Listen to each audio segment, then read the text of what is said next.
What's up, y'all?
Yo, Jamie Rice.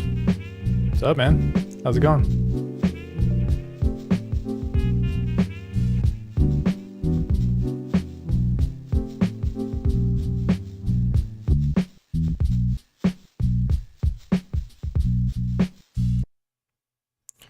Nice. All right.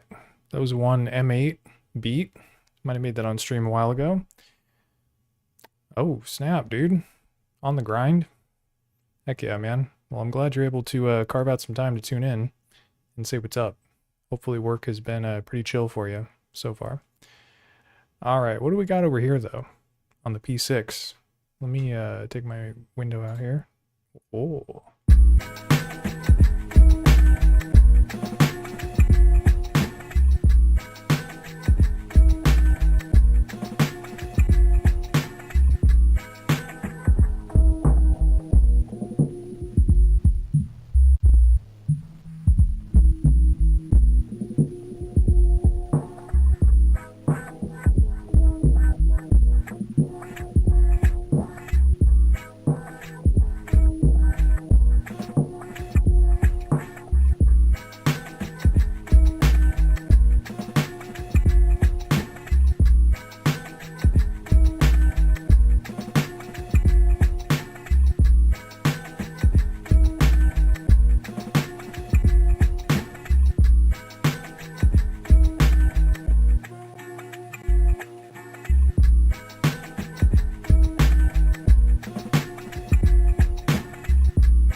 Did not fade that out in a graceful manner, but you know how we do.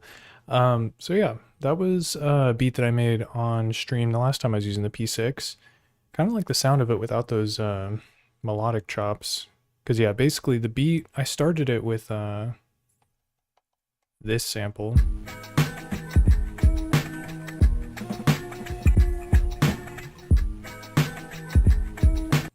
And then I added like a bunch of layers to it. And then I ended up just liking the layers more than that original sample. It's a little more of like a chill vibe, kind of.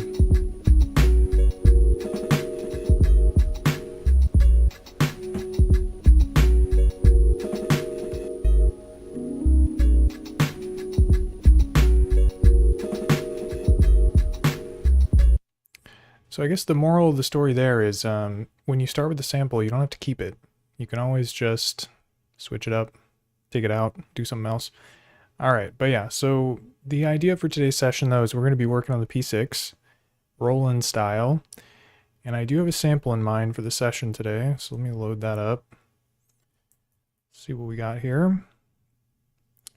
Oh, it's a project.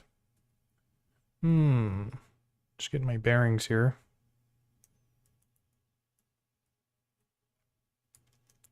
Sampler, okay. So yeah, where are you? And the name of the sample for today is, where is it?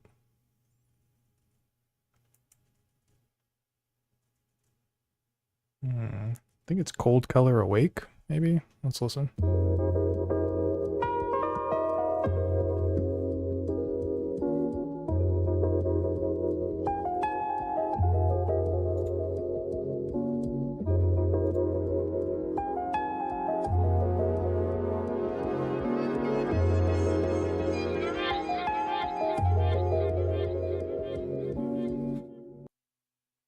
So that's pretty much it. But yeah, seems pretty simple, and I think I'll be able to get my handle around it with the P6, because yeah, P6 is you are not setting custom slice points, so you kind of got to work with stuff that's, I don't know, a little bit in time so that you can use the auto slice feature to get the points where you want it. So I'm thinking this one is compatible with the P6, but we'll find out. And yeah, if you're interested in working with this sample too, I got the link in the description. Check it out. I hate to be the guy that plugs stuff, but if you want to download it, it is for free, but you got to join the Patreon.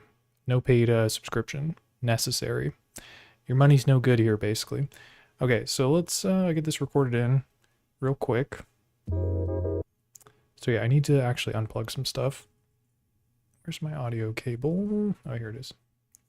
So give me 1 second here. Doop-a-doop.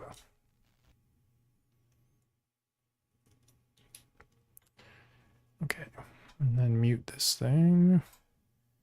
All right, can we hear this through the P6?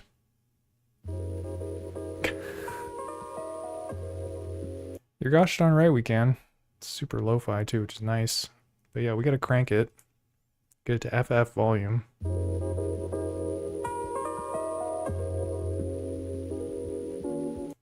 And then I also need to turn up the dry a little bit too. Oh yeah, and then I gotta clear the project on P6. So we're gonna delete all these samples. That beat I was playing earlier, say goodbye to it. Those are nice drums. But they are no more. Alright, so we have a clean slate here. Just need to do Shift Clear All. And then set our length down to 16. 1 bar. Okay, I press play, nothing happens. It's a good sign. So yeah, clean slate. Let's get the sample loaded in. Probably want to pitch it up. And then I'll record it to bank D. Let me just check my settings here. Yep, -12. Looks good. Turn this to free. And then I can stop the recording when I'm ready. And then we'll keep it, let's see what we can do with stereo. Since I'm pitching it up, I think we'll be able to record enough of it to slice what we need. And then I should probably lower the, yeah, we'll put it at 22 kilohertz. Keep it a little lo-fi. And what are my levels like? Still a little low. All right, let's try this. I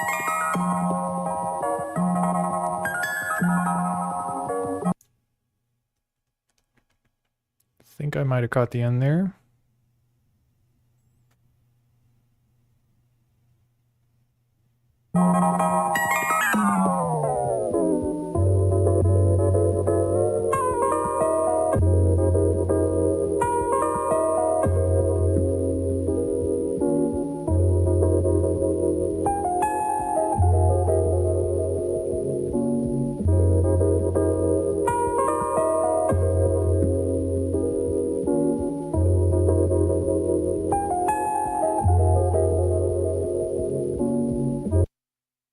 All right, so I should be able to do 16 slices. That's what I counted out when I was tapping my finger there.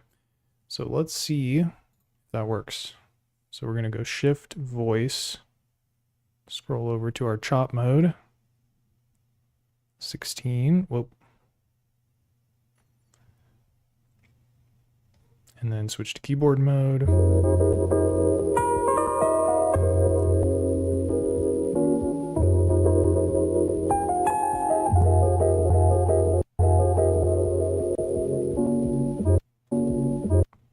So yeah, I know this slice is going too far because I shouldn't hear that, the like start of the next note where it's like dun. So I'm gonna adjust the endpoint here.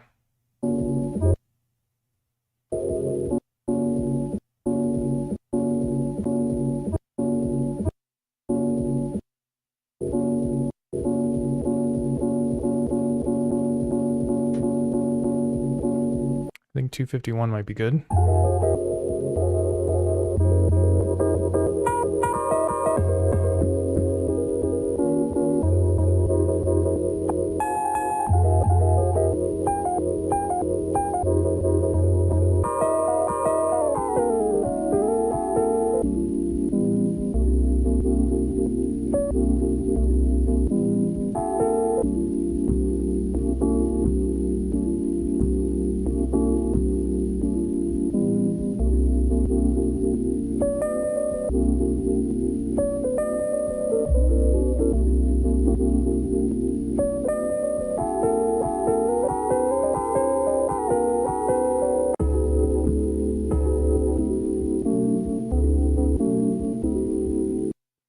I do want to pitch down a little bit, even though the tempo is like pretty much right at the default pitch, but I think bringing it down a little bit more gets it a little bit more grit.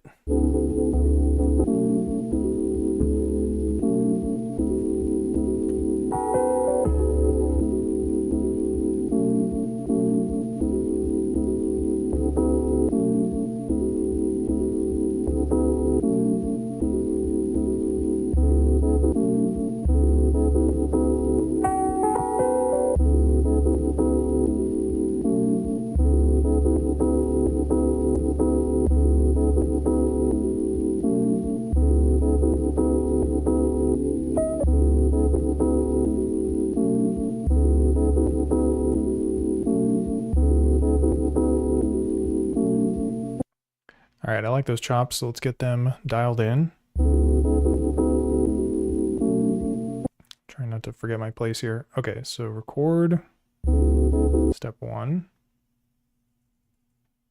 step 5, and then I actually can't remember. I think it was F sharp. Yep. So this one's gonna be 9, and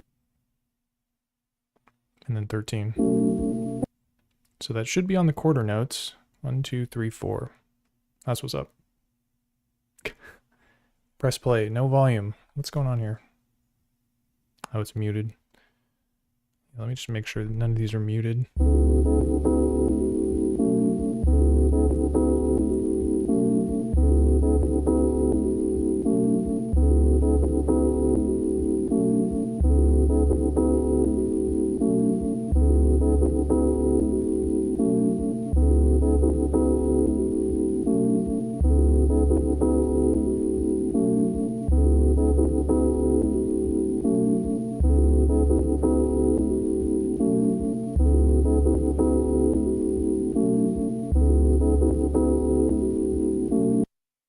Yeah, I'm kind of feeling like a lower tempo on this one. Dude, 76 is much lower than where I'm normally at, but I'm getting good vibes from this tempo range here.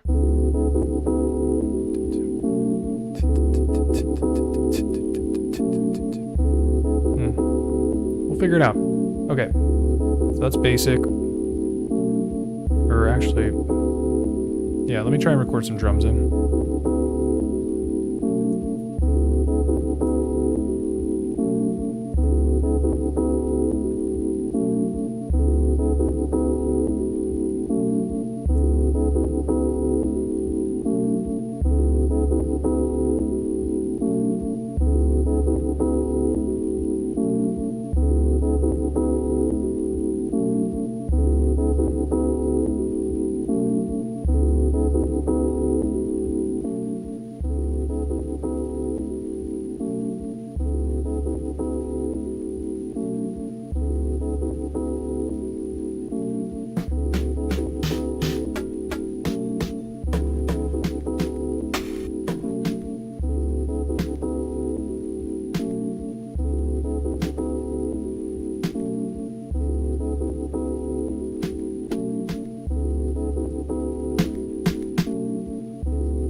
Coming in hot. Turn my amp down.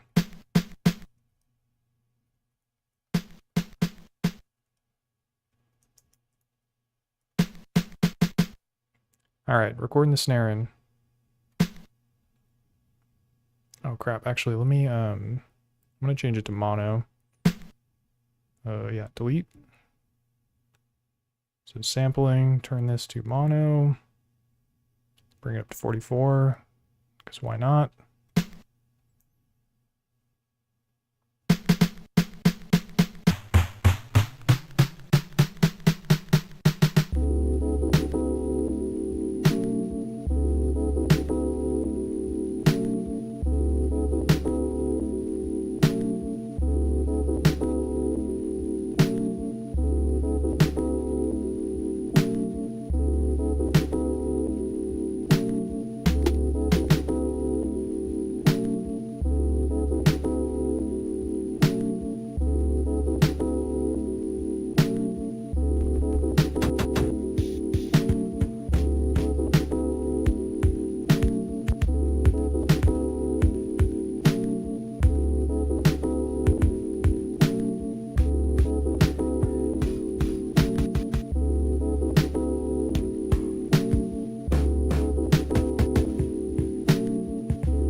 All right, then this one, we're gonna hit it with the isolator, MFX style.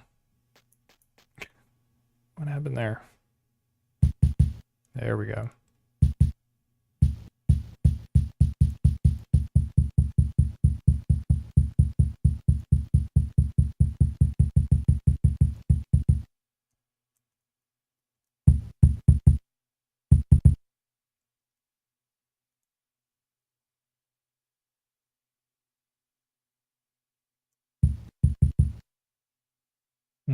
Let's see if that's clippy.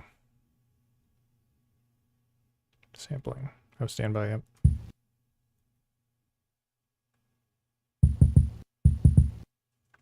Not too bad, not too bad.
Hi-hat next. Let's see what we got here.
This is going to be tough to record in, because yeah, the hi-hat pattern, I kind of want to do like a double hi-hat, because the tempo is so low, you kind of have a lot more space to put in like additional percussion hits, like double hi-hats, so but the problem is this thing does not have velocity sensitivity keys, so everything sounds the same. Not really sure what the best way would be to like manage the different velocities. Maybe like some kind of delay or something.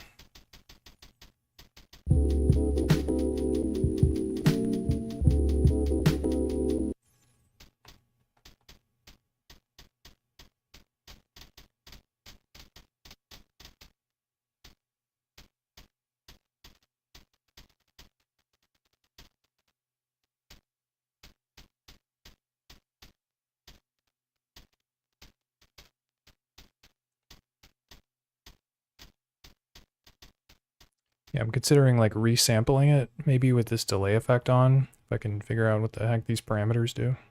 Or control knobs, I mean.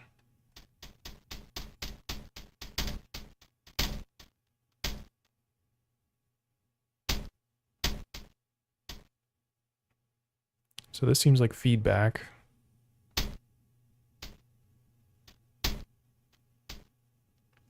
Not even sure what this middle one does.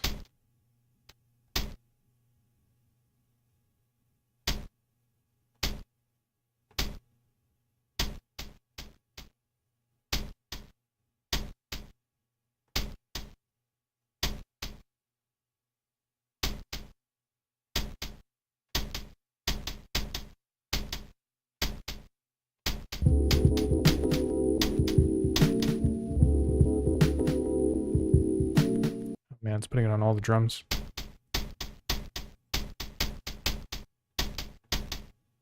feel like 16th is not bad.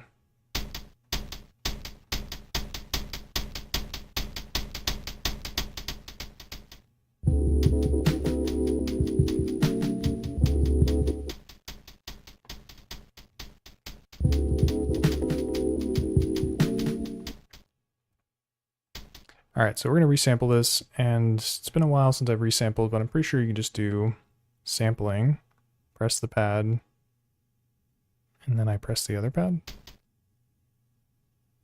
Now we have to arm it first.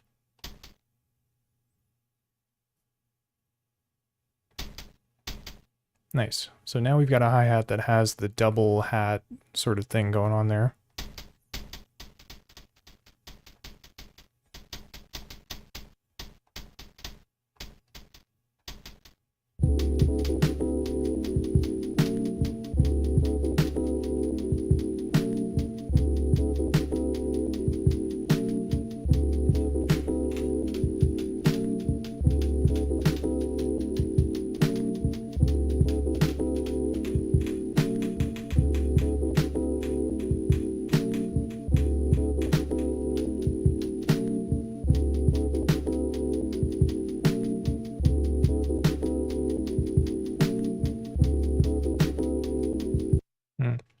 now I'm kind of stuck at this pitch, because if I try and pitch it down further, then it like spaces out the delay a little bit. So maybe I have to pick the right pitch before I resample it. Let me see here.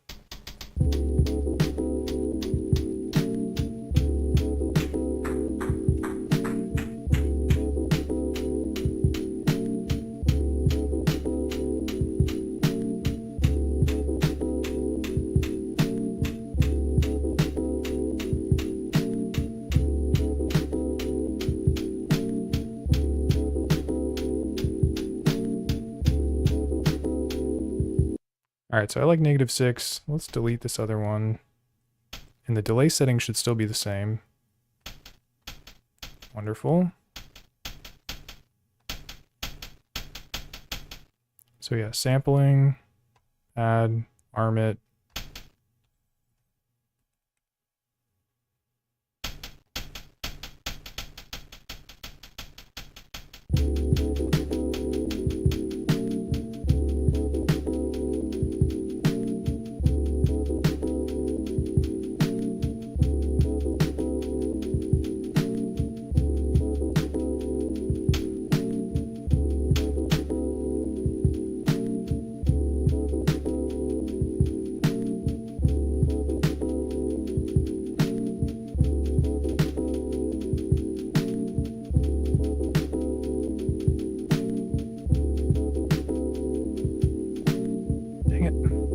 It's like I was on a vibe there and then I totally screwed it up.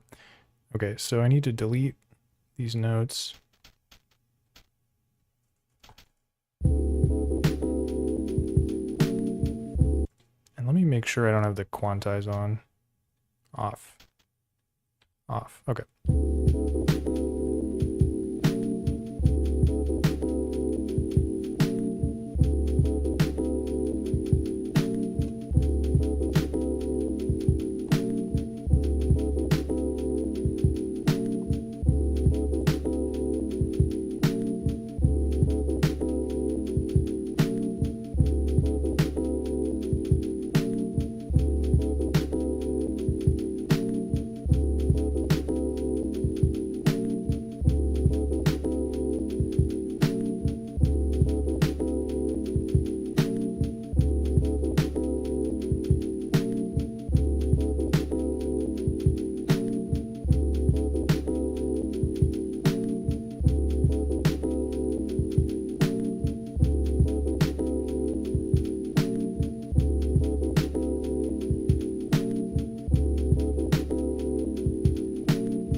Man, my right channel is like kind of messed up on this thing. Might be the mod on it. It's giving out. I don't know.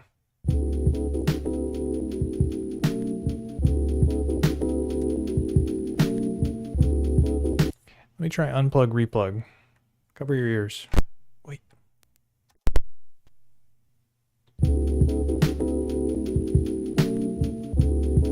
Sounds better, I think.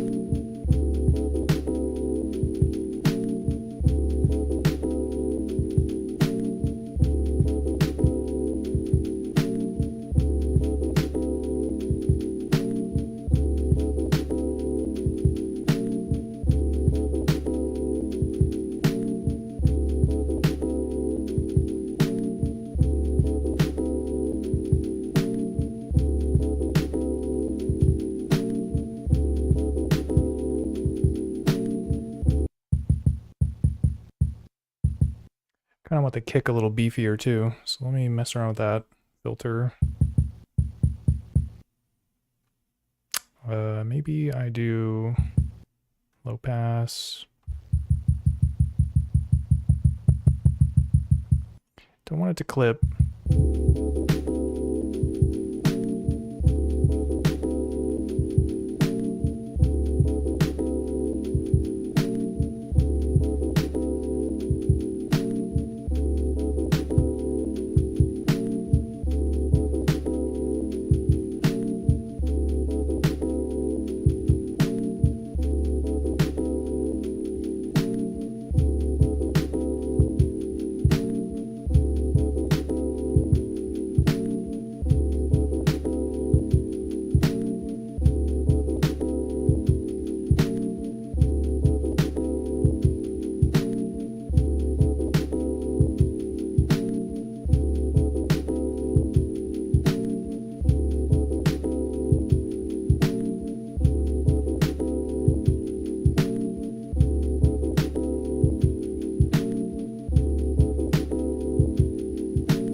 All right, so I'm going to duplicate this pattern out.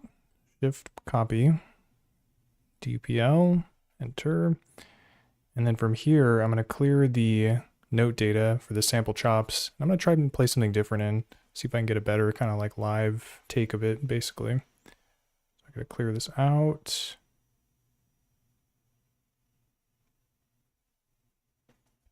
Next page. All right, we are good to go here.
Dude, I appreciate that, Curzon.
So I'm thinking about whether or not it needs a bass, because there is a lot on the low end going on with the sample chops.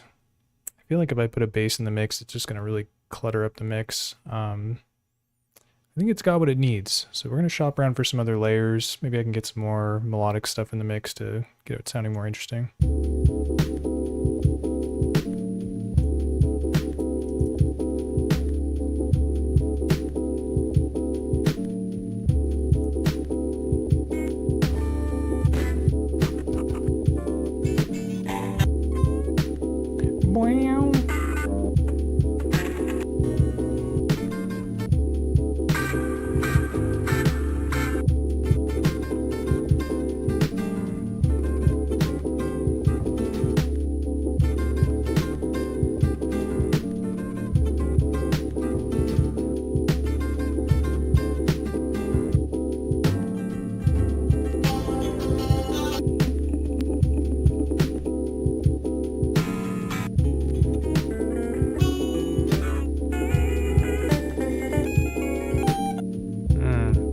Nothing's really sticking.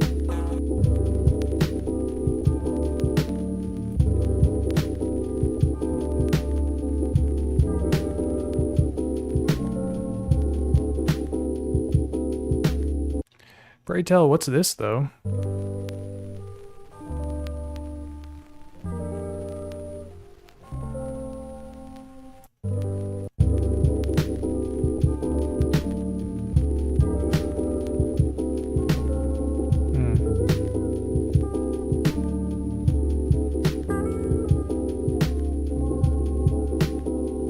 Might be able to chop this up and slice it, layer it on there. Okay, so let's record this in, and then we'll get chopping.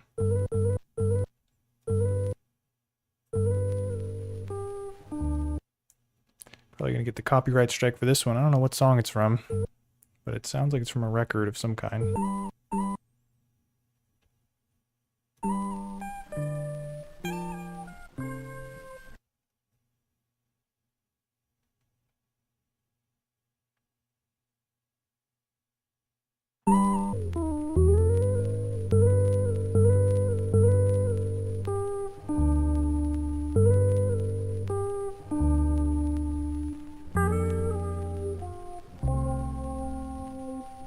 On tonight's episode of How Many Slices Is It? Let's try 8 and see what happens.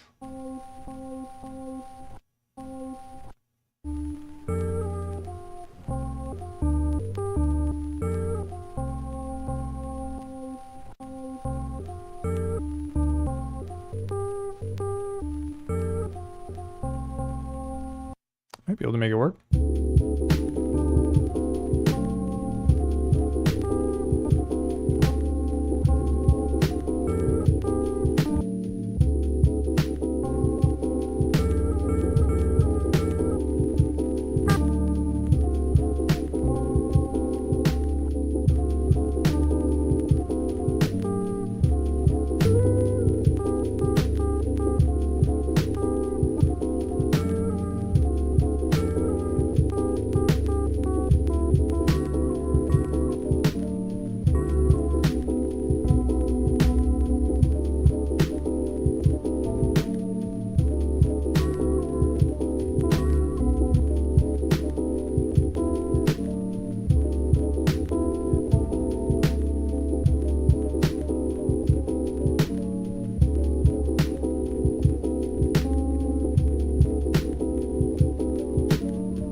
Yo! Shoot. Wow, sounded kind of clippy. Yo, Still Life. What's up, man? How's it going?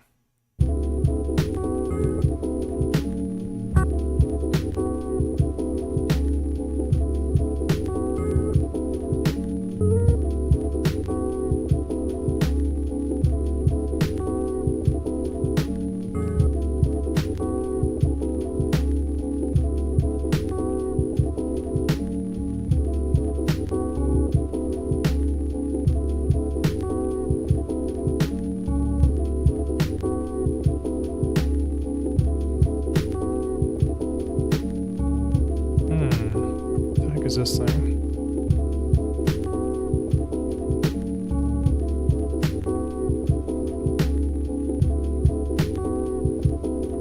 Dude, heck yeah. Yeah, nice to show you. Or nice to see you. You showed up just in time though. I was messing around with this guitar sample. Got something nice going here. What else we got though?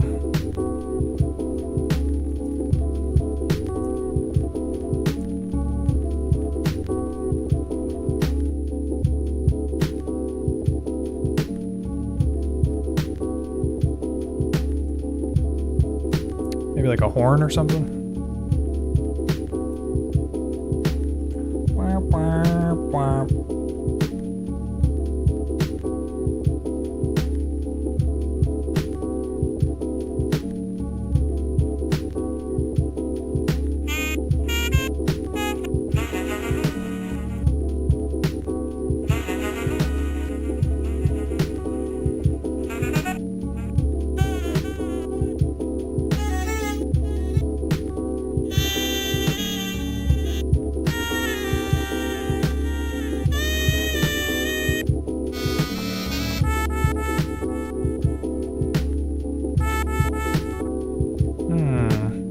Not quite.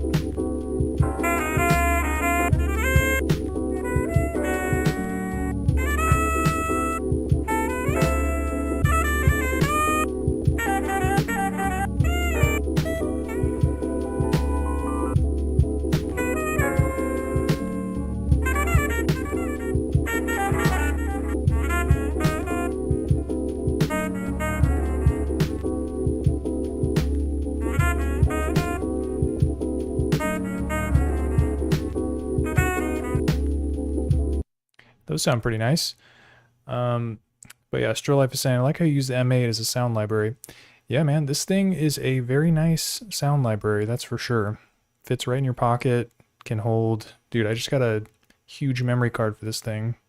256 gigs, which is like way more gigs than I would ever need. I think my whole sample library is probably like 32 gigs or something. It was definitely all fitting on the previous card that I had on it, which was 64 gigs, so... I got plenty of room for samples, and this thing can launch all kinds of them. You can pitch them up if you need to play them faster to record them into like a low sample time device like the P6. So yeah, man, sound library for sure is what it does well. And then yeah, you're asking built-in memory or SD card. Yeah, man, SD card city. Check it out. It's this thing right here. It's probably a little hard to see. But yeah, you do micro SD in there. I don't think there's any limitation on like how big of a card you can put in there. I feel like I've heard people talk about putting like a 1 terabyte card in their thing, which is like, bro, if you got that many samples, I don't know, man. I don't even know where I would start if I had a terabyte of samples. It's like, just press play, I guess, see what happens. But yeah, let's, I think I want to record this horn in.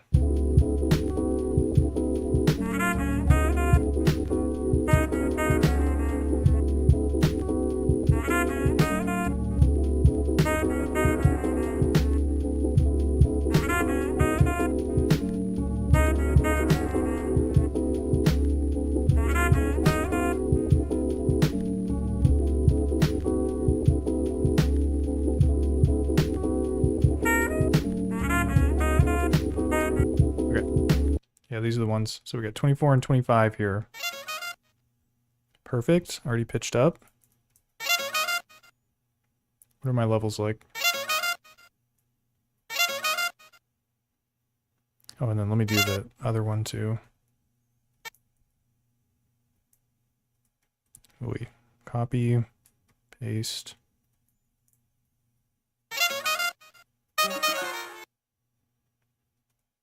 Maybe I do need to turn it down.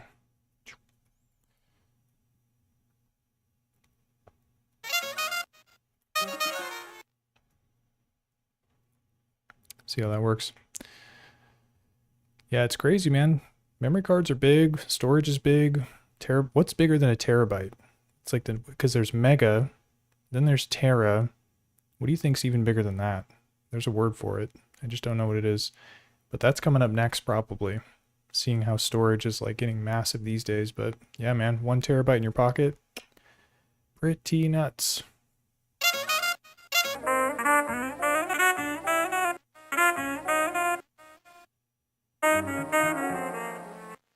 Alright, I think I should be able to chop this because I played them both and I put a little space in there. So we'll do shift, voice, chop. There's only 2. Did this work? I think so.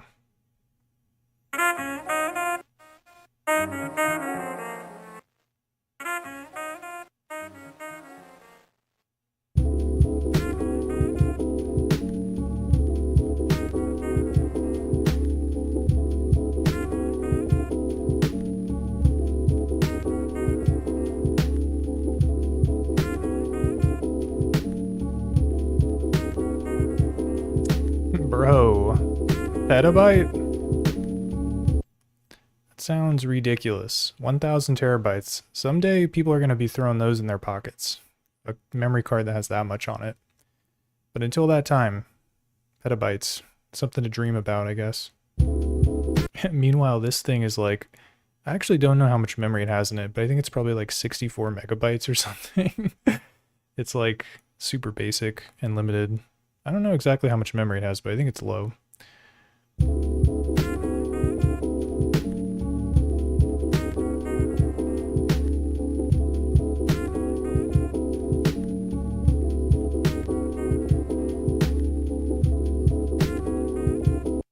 think I'm going to try putting some delay on this horn, see what's up. Alright, so you go to mixer, I think. Send delay. Send D.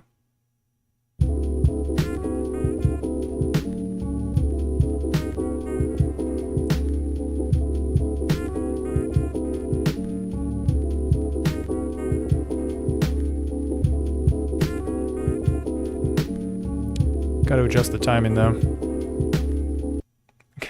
Still Life says it'll be a neuro implant at that point. Upload it to your brain. Dude. Yeah, imagine sampling from your mind, dude. Like you just got this sick melody in your head and then you press record and it's just like that'd be dope, man. Somebody needs to make that technology because I'd be thinking about drum patterns all the time, but then I have to just beatbox them because I don't know how to record from my mind.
So yeah, just a touch of delay on there. I had to mess around with the timing a little bit.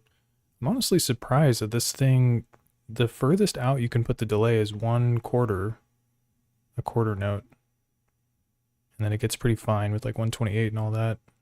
But yeah, I'm surprised there's not like 1/2 or even a full note. It's 1/4 note is like as low as it gets.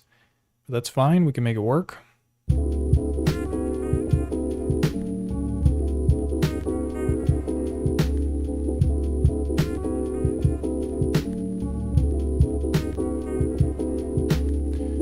All right, what else we got?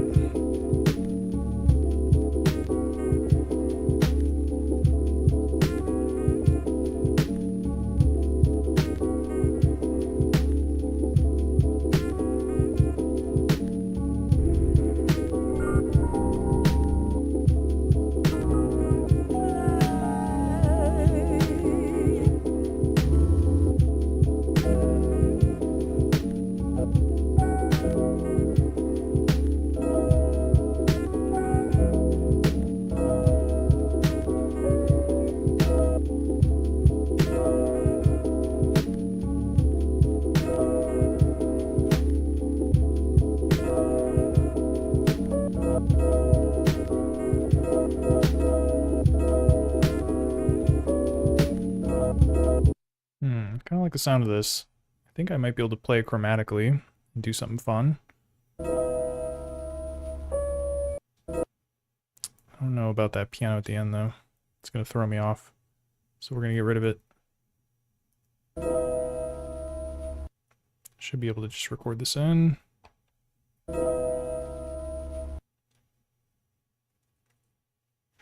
Dang, Still Life says it's crazy. They said AI will be in the loose. Will be loose. In the near future. Dang. Yeah, man. It's there's a lot of developments. It moves quickly in the world of AI. I remember when it was super jank. It was like a couple of years ago, it feels like. Now it's like pretty smart, getting smarter. So you better watch out.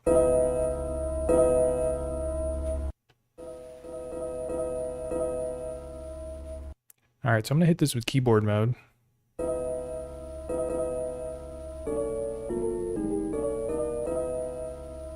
Maybe I can play a little riff.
Still Life, getting gas thinking about the Dirty Wave M8 or Roland P6 because they're both pretty sick devices. Yeah, man, this thing, very, very handy. That's for sure.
Trying to find some drums to layer on here.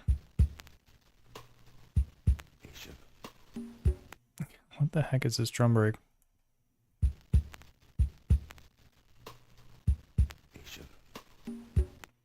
Dude, it sounds sick.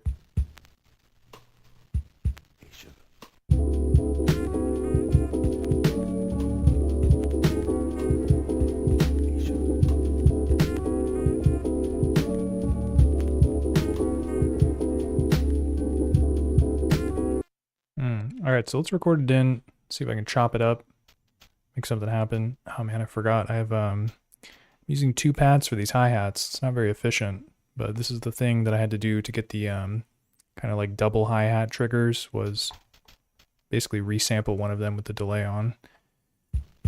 But yeah, we're gonna get some mileage out of this break, so let me just record it in and maybe crank it up a little bit.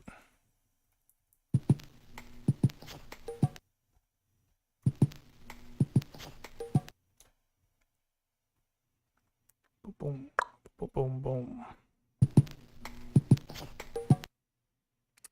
Thanks, Flex Bandy. I appreciate that. We're about to get it extra groovy.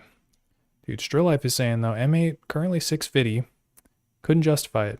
Got too much gear already collecting dust.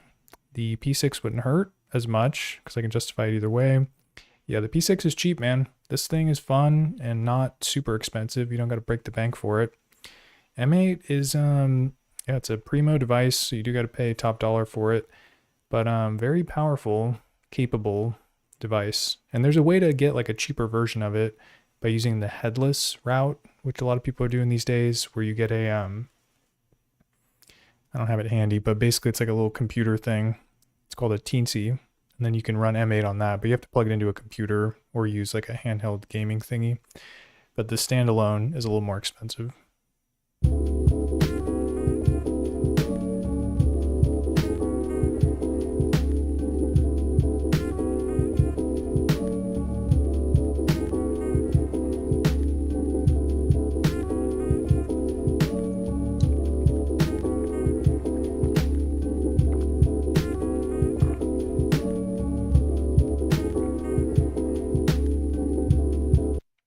Alright, I gotta chop this break up.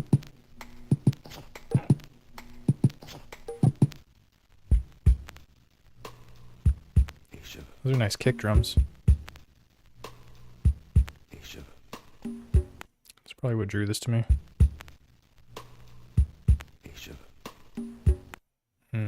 But yeah, B-Jammin' saying, I wanted the M8 personally, had the P6 twice. Yeah, it sounds good, but it's, yeah, the workflow sometimes kind of is like a head scratcher almost. It's like, what the heck?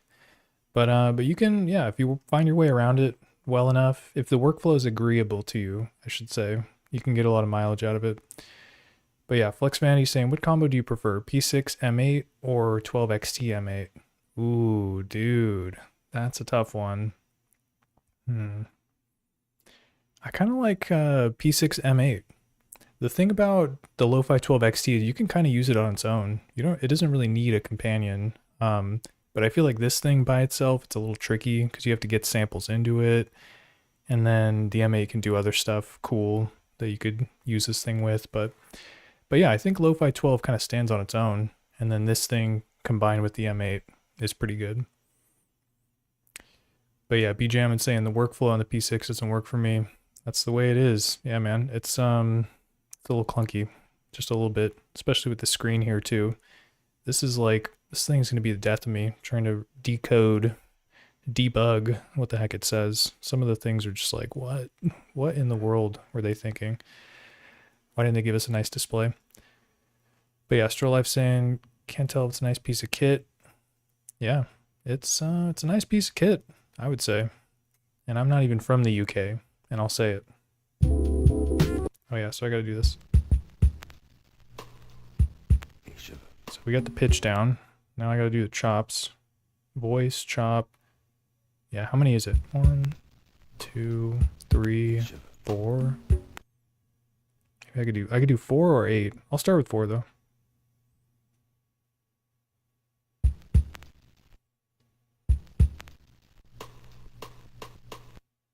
Gotta adjust the end point.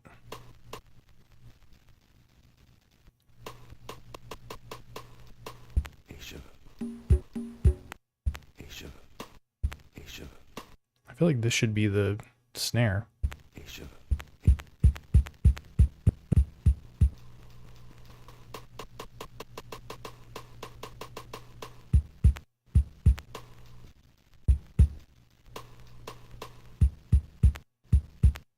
Might have cut off too much there.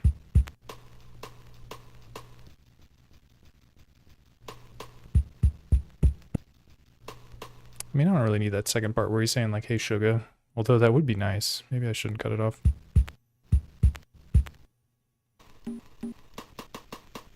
Oh, there it is. Bro, we found it.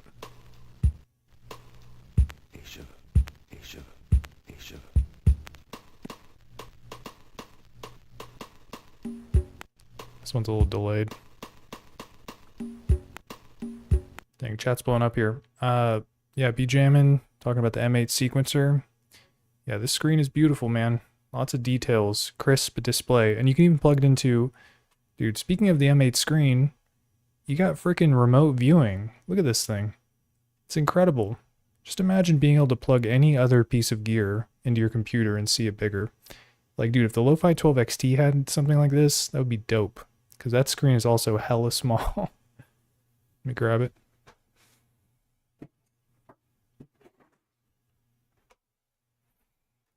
I'm gonna turn this off. Yeah, look at this thing. It's like, this screen is quite tiny. Let me tell you, that is very microscopic.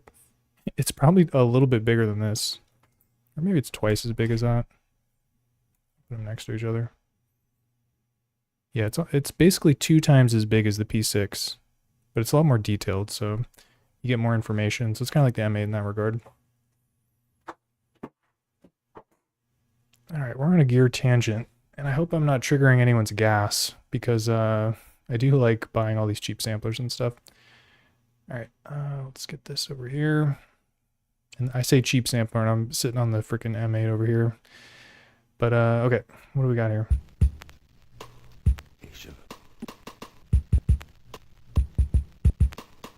Yeah, so I want this. Actually, I think I can do voice chop. I can do 8 now. Yeah, I wanted to get those main ones right so it'll split it up evenly. And when I get the sugar by itself too.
All right, so I got this sugar sample peppered in here, but I want to do a, like, I think it's called conditional trig, where basically it plays like every other time the sequencer moves past it. So it's not probability, because that would be like a percentage chance, like 50% or whatever.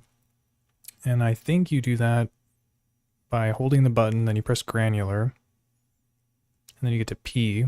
So the P, it does mean probability, I think. But I think if you turn it right, one more, it says N1. Dude, I don't know. Does anyone speak P6? And can they translate this for me? All right, N1. That says 1_2. So 1/2. I don't know. Let's see. So basically what I want to do is I want to press play. He doesn't say sugar the first time, and then he says it the second time. Let's see if I did that.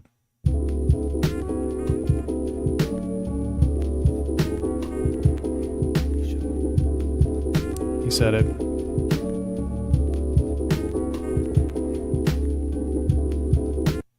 So he said it the first time, but he didn't say it the second time. I think we're getting closer here. So it says P1 of 2. Maybe I need 2 of 1. 2 of 2. Oh, I see how it works. So it's going to play it 1 of the 2 times. This is going to play it 2 of the 2 times. On 2. Yeah. BJam is saying P1.2 is 1 out of 2. Yeah, and I want to do it 2 out of 2. So I think this will work. He doesn't say sugar the first time. He says it the second time.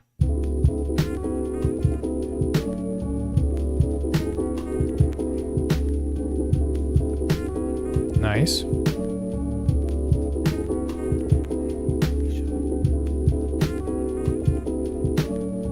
Very nice.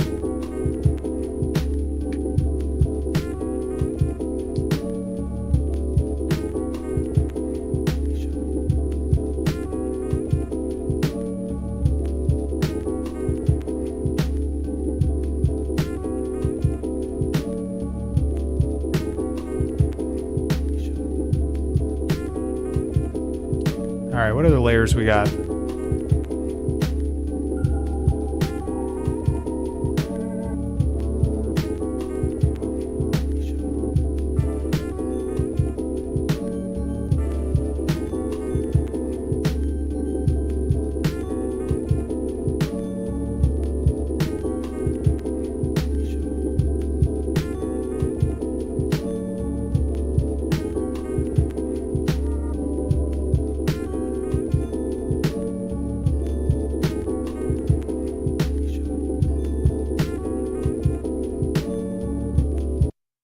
Kind of like a organ sustain 10.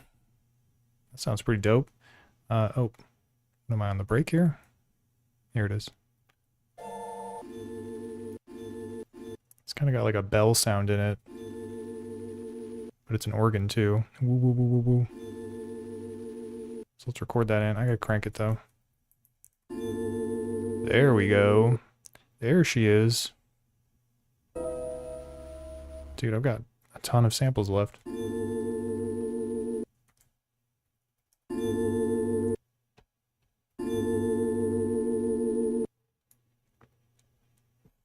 Yeah, let me check on the chat here. Music is saying, programming some great performance with this and gigging them out. Sounds massive on a PA system. Such a small and sweet little machine. Yeah, dude, P6 sounds big. Or are you talking about M8? I mean, they both sound big. Yeah, you plug them up into the big speakers and they will make the floor shake if the speakers are big enough.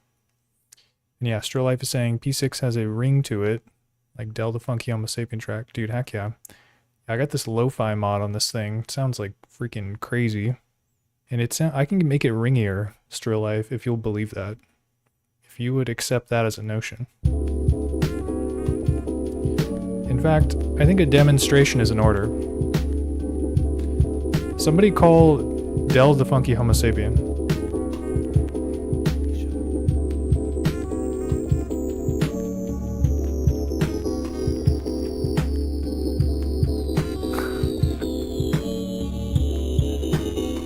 Like, what?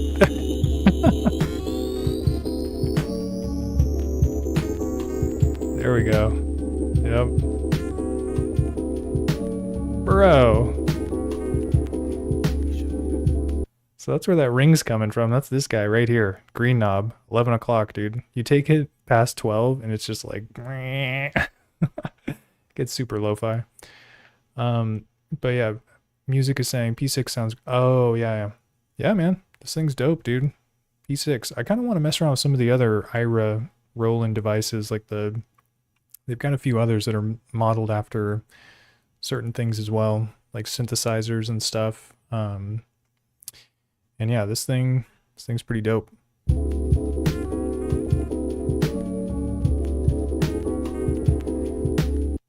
Accidentally pressed the granular button. Whoa, that's hella loud.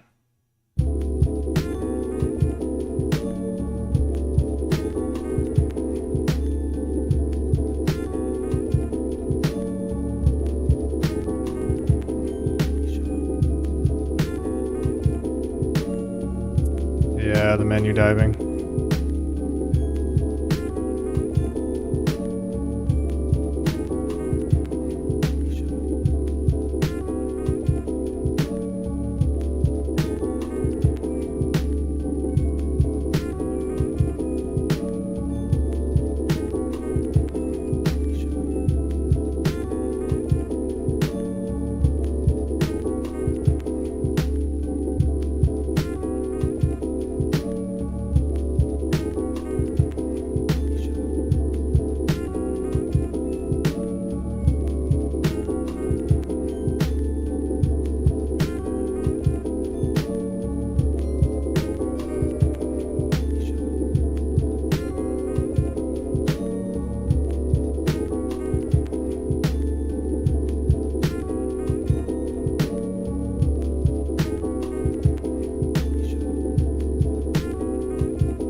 You know what I think we need here is an open hat. I think that would be nice. So let's, wait, how many drums do I got left?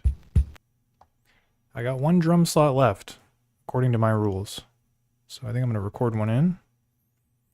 Okay, let me check up on the chat here. Music, talking about putting some shifter on it. Yeah, the menus can get kind of tricky, especially when you got displays like this, where it's four numbers. But yeah, music saying all the bread and butter tweaks are on the surface. The menus when you want to go a little bit extra with it. Yeah, man, that's true. This thing, because yeah, when you're in, for those of you that don't know, when you're in the menus, like for instance, the filter menu, these four knobs kind of double over as like, basically they would normally be parameters. Like normally you have to go to type, press enter, and then this is where you can pick low pass, band pass, whatever. But when you're on the filter page, you can just turn this and it'll, well, I think you can do that. Hold on a sec. Shift, filter, type. Maybe it's because there's no sound recorded. But yeah, you can just turn this knob and it'll change the filter type. And then the same thing goes with these. This is the cutoff. This is the resonance. I forget what this does. I think it's like a filter envelope maybe or something. But yeah, basically, and then the same thing goes for voice. When you're in voice, these four knobs double over as like, you know, whatever. I think this is attack, decay, sustain, release. So it's the envelope controls. So yeah, man, you can kind of, you can dodge the menus a little bit. There's a certain point where you do have to use the menus, like getting to like the chop mode and stuff. You have to do a little bit of menu diving for that, but overall, it's not too bad. Yeah, you definitely have a lot of knobs and buttons on the front panel to like help kind of navigate stuff. So yeah, not too bad. Oh, and then the grain shifter in menu. Are you talking about granular mode? Because I haven't even messed around with that, man. Yeah, this thing's nuts. I don't even push the button unless I'm trying to send MIDI notes out, basically. All right, but we need open hat.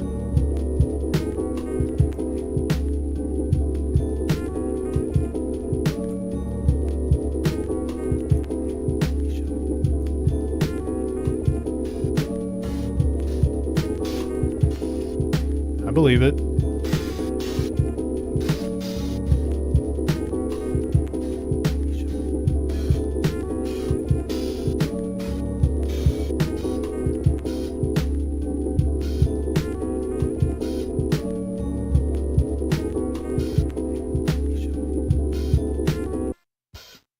Kind of dig this one. I think we can make it work. It's got kind of a kick drum on it or something. Yeah, granular. Blimey, grain. Granular, potato. You know what I'm saying? All right, so we're gonna sample it in. Bro, this thing's quiet. I'm gonna turn up the amp to 3. I'm going to turn the amp up to 5.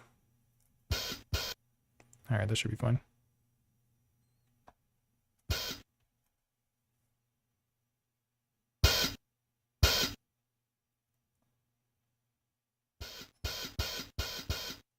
And yeah, there's like a kick drum on this, so I'm going to add some attack here. Or change the pitch, maybe? Oh yeah, we were just talking about this. So I can adjust the ADSR, attack, decay, sustain, release, shift voice, and I turn this knob, and this is the attack. It even says A on it too. Roland was generous enough to give us 1 letter. As you can hear, there's kind of a kick drum there. Bring the attack in.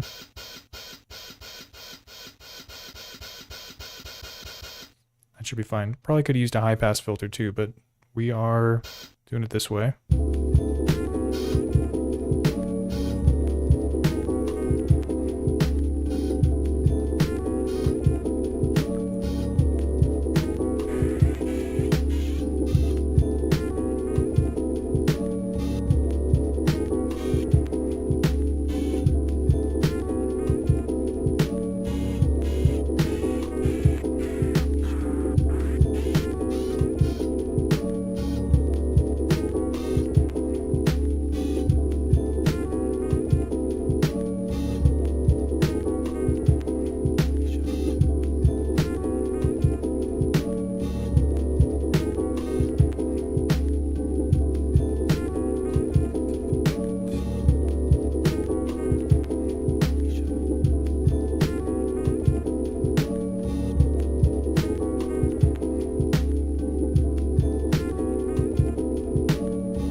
I might do the high pass filter on it because I feel like I do want it to be a little bit more filtered.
So yeah, I've got kind of like one sample slot left here because I've filled all these and I fill all these. That's usually how I do beats on this, is I just do 6 rhythm samples, so like drums and stuff, and then I do 6 melodic.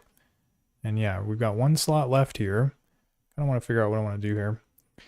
But music saying some randomize on that first chord step could sound nice. A little drop out here and there, like an offbeat.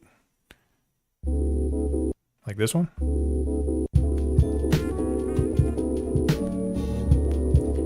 Let's try using our probability controls to make that happen.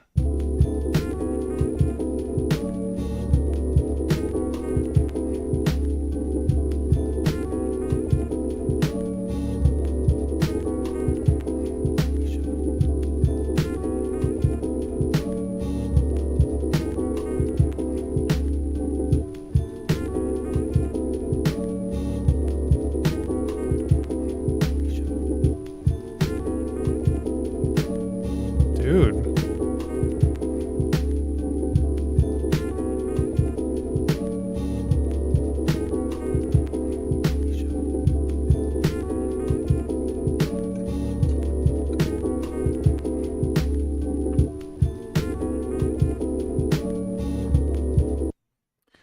Music dropping the knowledge.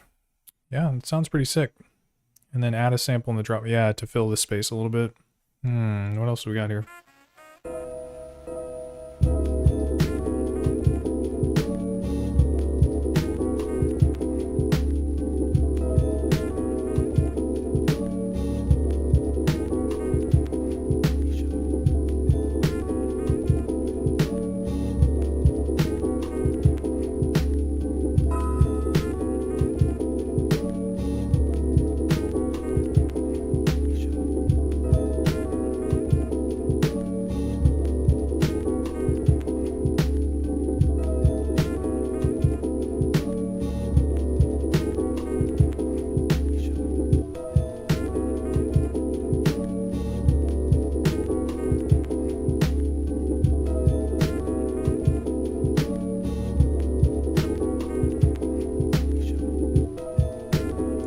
Yo.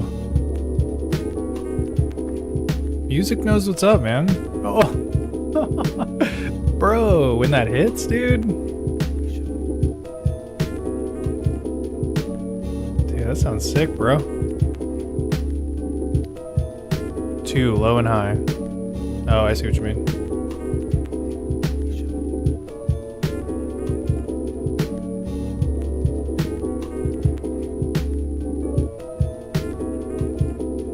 Something like that.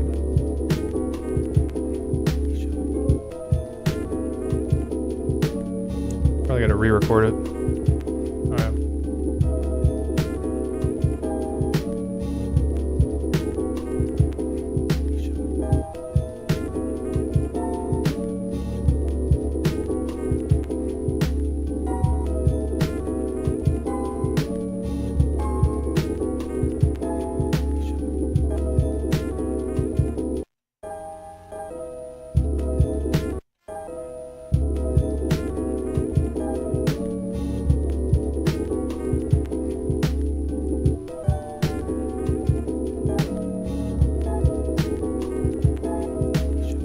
low high.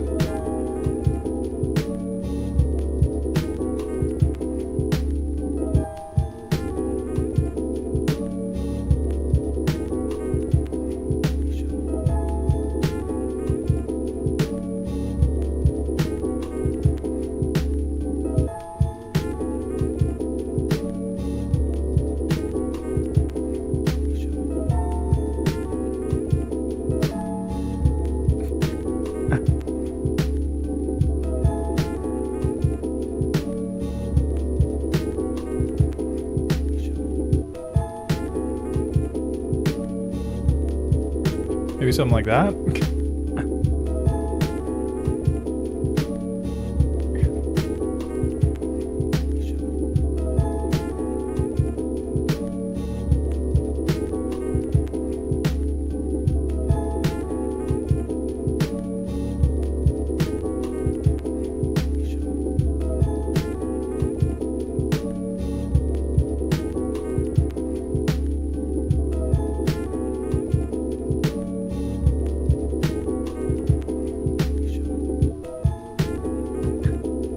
Dude, when it hits though, that's so sick.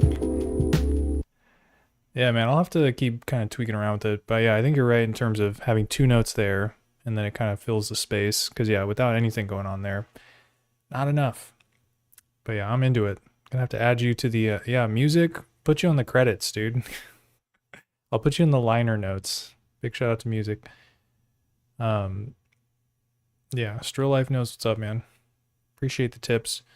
Okay, well, you know what? Let me save this thing so I don't forget to do that. All right, yeah, what else? We got one slot left. I might just leave it open just in case.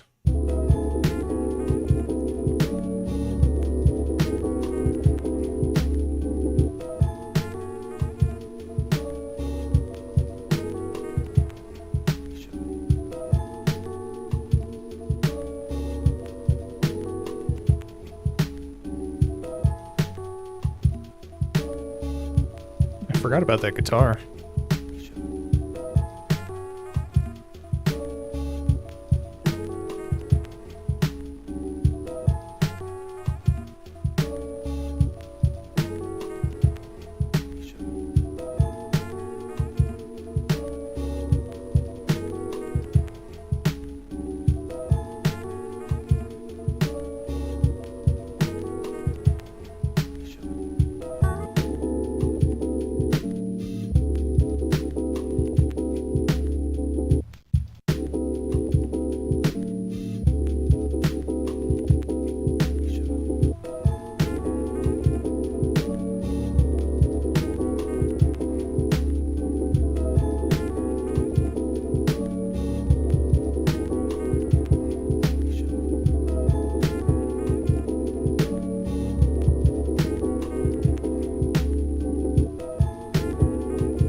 Still trying to crack the code on the looper. I feel like every time I turn those knobs, it sounds super wild.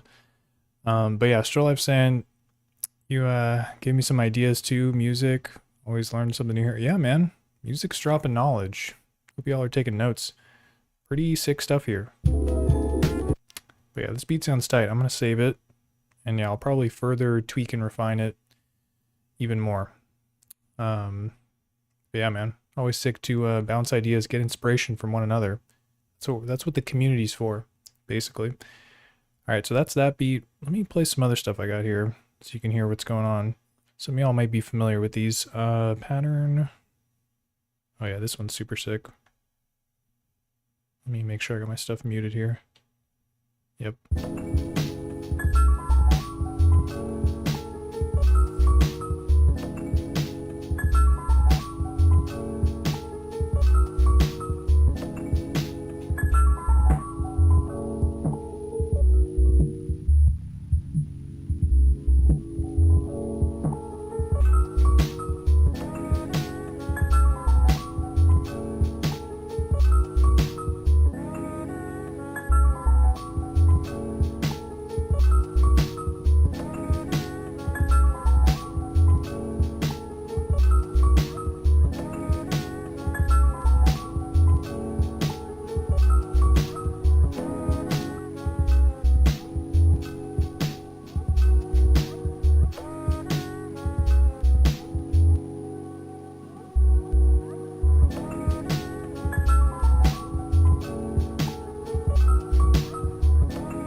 Alright, so that was that one.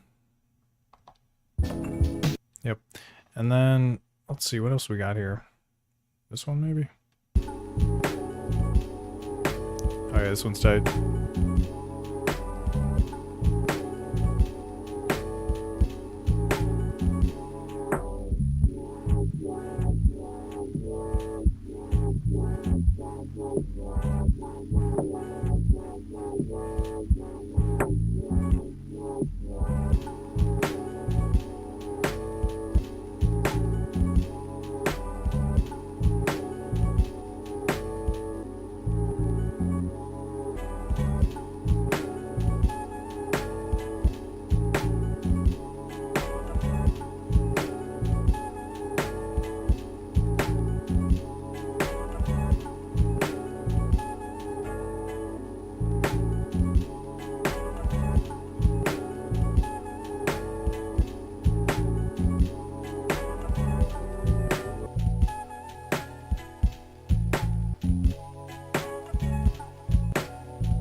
Nice. So yeah, that was that one. Little Eastern vibes on there.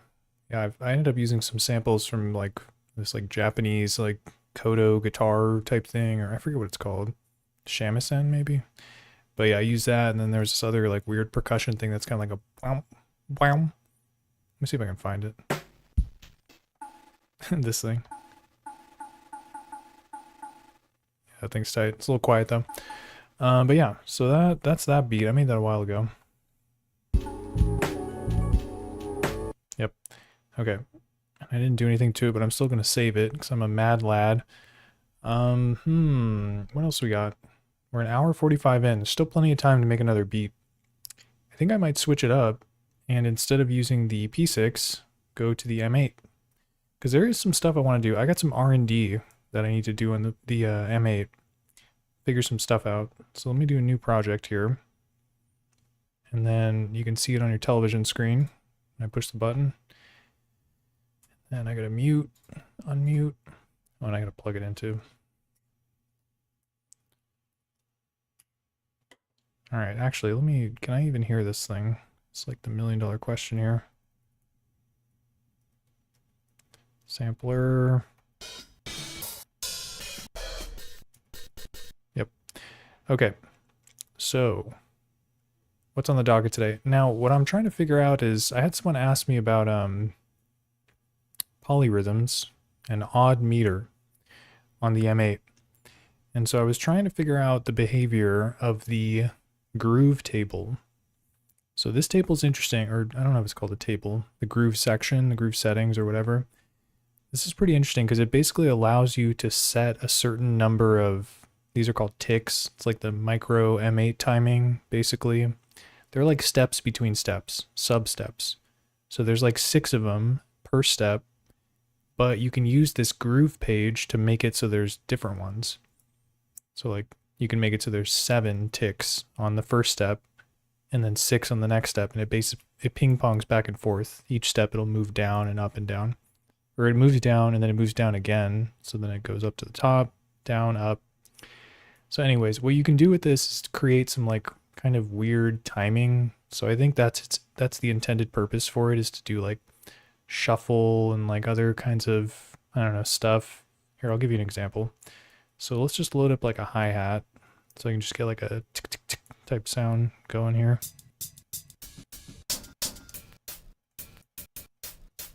That's a nice one.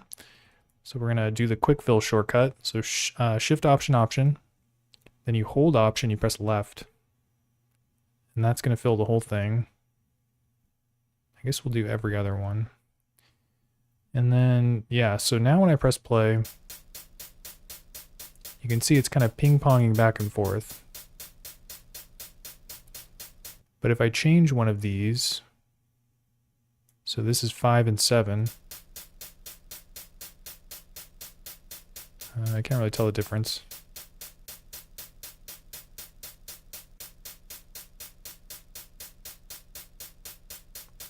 Maybe I have to have it on every single step.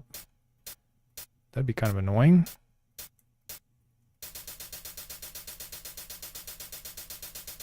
All right, so now when I change it,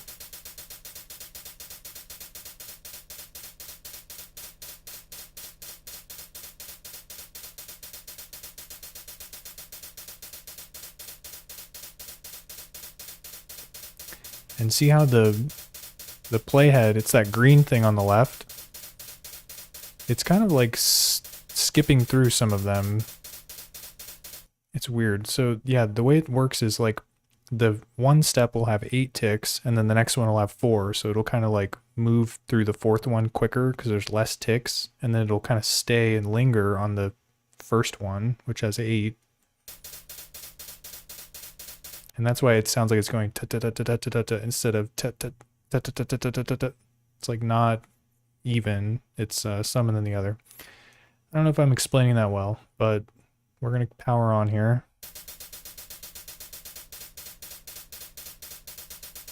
And this is normal, 6 and 6.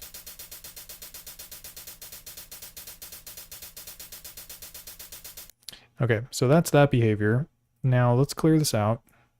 There's also something else you can do if you, okay, so that's another layer to it, is that you can just add more and have different numbers on some of these, right? So 7557, I'm not even gonna mess with it. But what you can also do is set some to 0. And what this does is it basically skips the playback of these steps. So so right now we're looking at, it goes all the way to F, which is 16, and starts at 0. So on step 1, it'll take 6 steps to get through. On step 2, on step 0, it'll take 6 ticks to get through. On step 1, it'll take 6 ticks to get through. On step 2, it takes 6 ticks to get through, but then it just skips the rest of the steps. 0 ticks, it's not going to play it. It just skips past it. So watch, I'm going to press play, and we'll take a look at the sequencer. See how it's just doing 1, 2, or 0, 1, and 2. It's not going past 3. Doesn't even make it to 3. And that's because all of these are set to 0. And then I don't know what happens if you just clear it out. Yeah, now it's just playing normally because it's doing, yeah, the first step or the 0th step, 6 ticks, 6 ticks, 6 ticks, and then it gets back to the top. So when there's a gap, it just keeps shooting back to the top. But yeah, so when you get these zeros in here, this is basically one way to create polyrhythm, essentially. Because if you, or polymeter, I don't know what the right term is. But yeah, basically, if you have certain patterns that have less steps than other patterns, you can create this sort of interesting, like, way that they play amongst each other. So yeah, I've been talking a lot. Let me actually show you an example. So I'm going to do, let's do like a basic 4 on the floor kick pattern. I know I'm not much of a house techno kind of guy, but I am going to show you this using that as the example. So kick drum. It's like J-Immaculate, just pick a kick. You don't got to spend all day shopping here. Okay, so we got these. Oh crap, this is also screwing up the... Okay, give me a second here. Alright, so we got 4 on the floor. We're gonna make this louder. Mess around with the envelope too, I guess.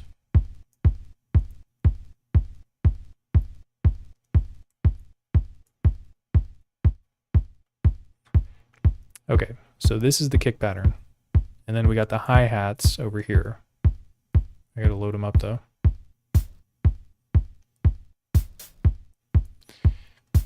Okay, so the kick pattern, it's 16 steps, and it's just 4 on the floor, so doom, doom, doom, doom. And then with this one, I am gonna add some of those zeros. Let me see if I can just do this quick. Oh, whoops, right? So this one's gonna be 6, 2. And so what this means is that, well, let me do 5 actually. So 6, 6, and then 6. Did I do that right? 1, 2, 3, 4, 5. So what this means is that this pattern, this phrase, shoot, actually, you know what? I just totally screwed this up. Copy this, because I keep editing groove 0, 0, and that's the main groove. So I have to edit a different groove. So let me just do that. Bro, where's the groove page? It's above phrase, option right. Okay, so this is the 5-stepper, groove 0, 1. And then let me just fix this thing.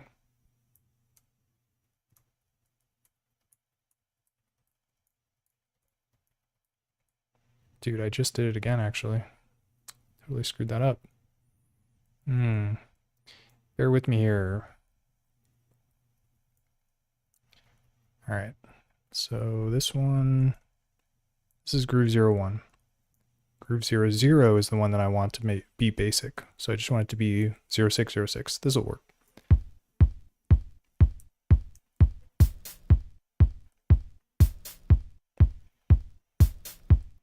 And so in order to use different grooves, you have to use a groove command. So let's go to GRV, groove 1. So you can see this is where the polyrhythm comes in. Although it sounds kind of synced. Oh, because it's not 5. Let me do 5.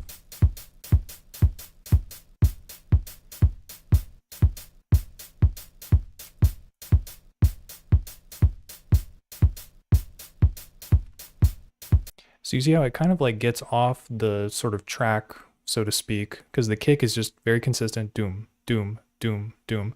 But this pattern is only 5 steps long, so 0, 1, 2, 3, 4, and then it loops back up to the top.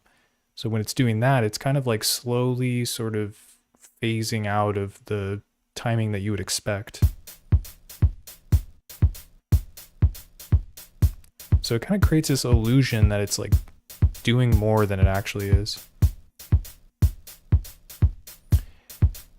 And so there's some other stuff you can do here too.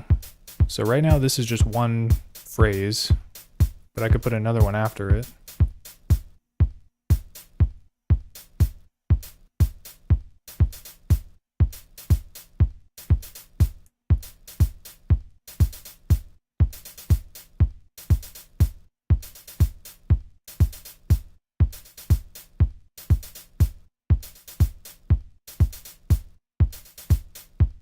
It's interesting. Yep. So this is cool. Basically, what I just noticed is that it's keeping the groove setting. So it's groove 01, but I don't have to have the groove 01 pattern, or command I mean, on the top of this phrase. It's just staying on the correct groove. Or actually, no, that one just went all the way through. But I think it just remembers whatever the last groove is until you give it another groove command to change it. So with this one on the top, it's basically reverting to this, or defaulting to this. But that's another cool thing too, is that when you have these settings enabled, it gets to this step, and then instead of shooting back all the way to the top, it goes to the next page, and then this does the same thing because of the groove settings. And so you could also change this further. So right now we've got like 5 steps. You could do, 1, 2, 3, 4, 5. You do like another one, I guess. So there's 6.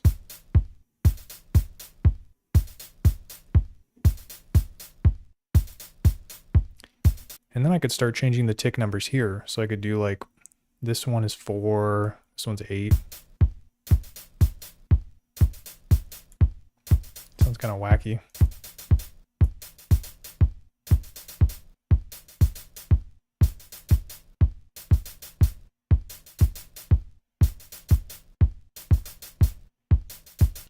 I don't know. So I'm studying this technology, and I'm trying to learn how to actually do something practical with it.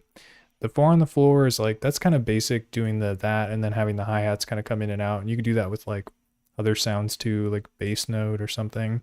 It works very well for like very simple, like kind of loopy type patterns. But I don't know really how to execute anything more complex than that using this kind of stuff, the groove and polymeter type things. So I do eventually want to do a video that explains like what the heck this is and how to kind of profit from it or benefit from it. But that's kind of where I'm at right now. Is just you go up to the groove page, and then you set all these zeros, and it can basically make it so that the pattern stops when it reaches that point, shoots back up to the top.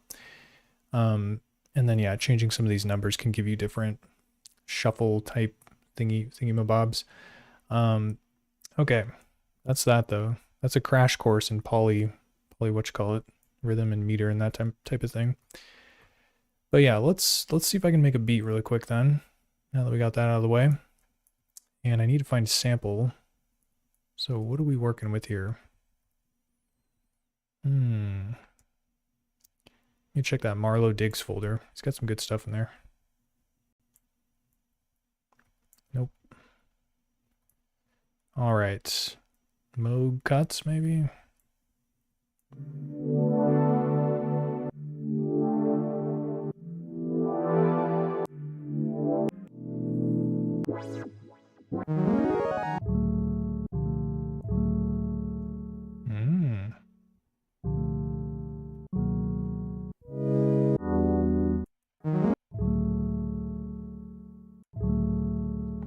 Dude, I kind of like this sound. Although, you know what I'm going to do? I'm going to get some drums in the mix before I lay that thing down. So let's create a basic rhythm section. Just a simple pattern here. We'll do samples, drums, start with the snare, I guess.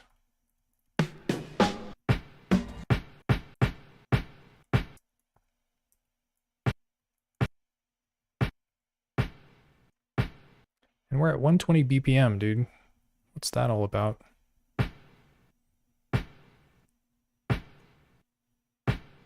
287. All right. Kick drum next.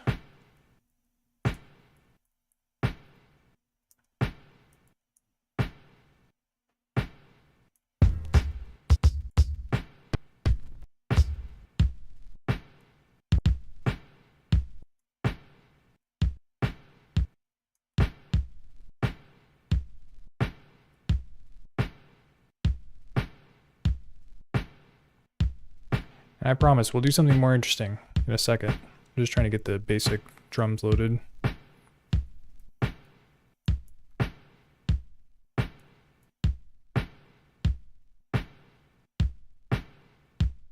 Probably will hit it with the EQ though.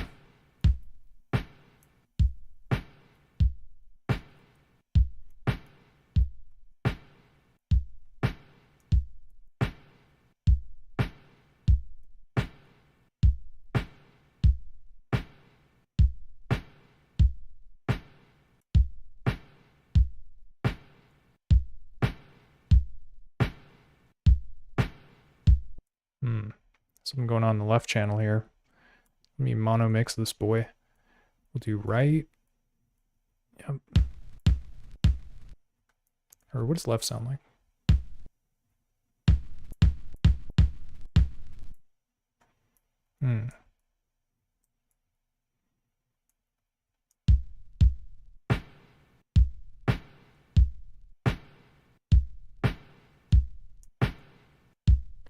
And then a hi-hat.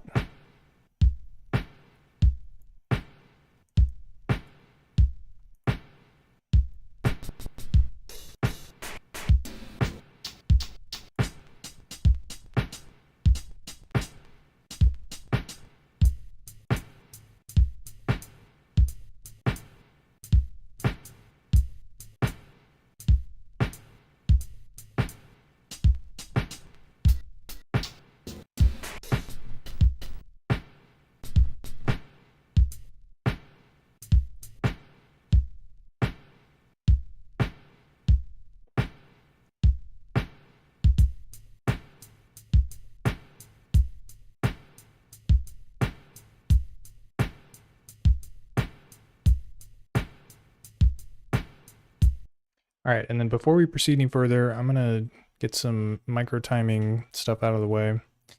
And what I'm gonna do is double the BPM, twice the resolution, so we can nudge notes around with a little bit more precision, basically. So let me see if I can do math here. 187 times 2. So 80 times 2 is 160. 7 times 2 is 14. So 160 plus 14. So 174. All right, so we're gonna do that. 174. Okay, and then, oh yeah, and so the problem with doubling the tempo is that everything's going to play faster, but we can subvert that by using the groove table. So we're going to do 0C, which is hexadecimal for 12, if you're familiar. And yeah, so now that we got them both at 0C, so what I did is that's twice the tempo, so it's twice as fast, but there's also twice as many ticks per step. So instead of 6, there's 12, or 0C, and that'll make it so it plays normally. And when I say normally, I mean as though it were 87 BPM. All right. Yo, Griffin, what's up, man? Okay, but now we got to start getting these notes off grid here. So let me do the hi-hat first. Do the delay command, DL.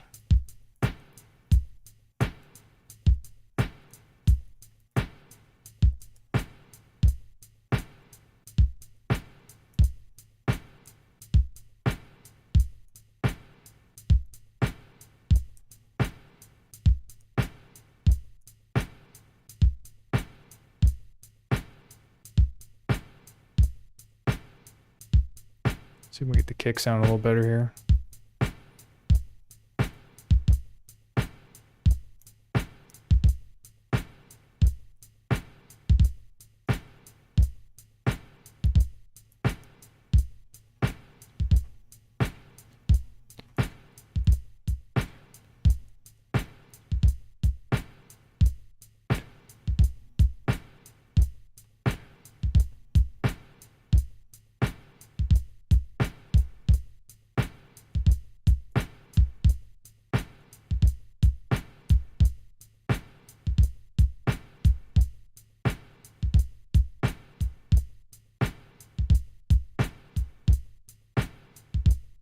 Yo, Still Life.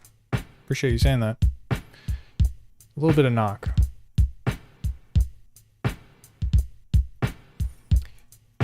But yeah, so that's the kick pattern. Probably messed it a little bit more.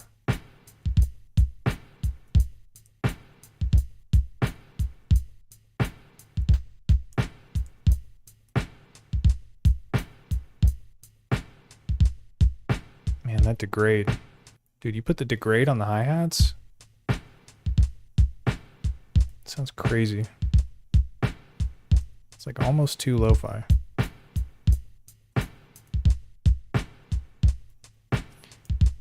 We're here for it though. Alright, so let me try putting this sample in here and see what happens.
So yeah, I threw this send reverb delay in here, or send reverb command, I mean.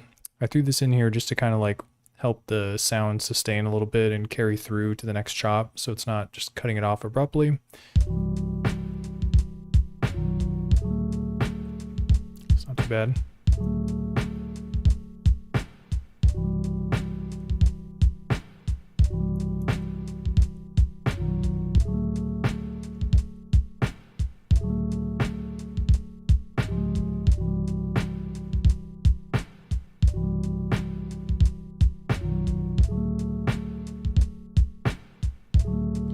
All right, so basic little groove there.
All right, so I kind of opened up the snare on that last trigger there on step number B.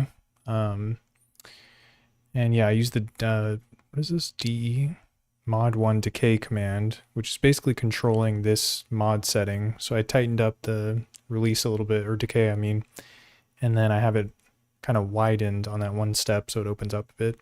Gives the snare a little breathing room. But yeah, Griffin writes in and says, what's your favorite beat you've ever made? Man, that's a tough one. I've made a lot of beats. I don't know if I have a favorite one that really comes to mind. Ooh, you know what? Dang, I don't know if I can play the audio. But yeah, there is a beat that I really like, which is on this beat tape that I did. It's actually right here, actually. Here we go. So yeah, this thing's called J Station. J Immaculate presents J Station. Cassette tape. Pretty dope.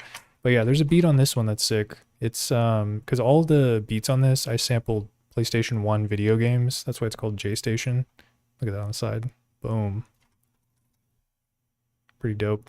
And then I got the custom logo too. J Station. I don't know if it's gonna focus on it. But yeah, there's a beat on this that's really sick. It's by or the game is called Bushido Blade, is what I sampled. Can't remember what the name of the beat is on the beat tape. It's probably called like Swordmaster or something. But yeah, the Bushido blade beat that I made, it's pretty sick, dude. It's probably top 10 beats that I've ever made, maybe top 5. I like the sound of it. So check that out. It's on my Bandcamp if you want to give it a listen. Yeah, I was going to say I could put the link in the chat. It's going to take me a second though. Let's play this while I'm doing that.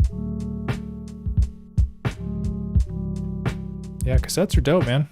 It's a fun, like, physical media to release stuff on.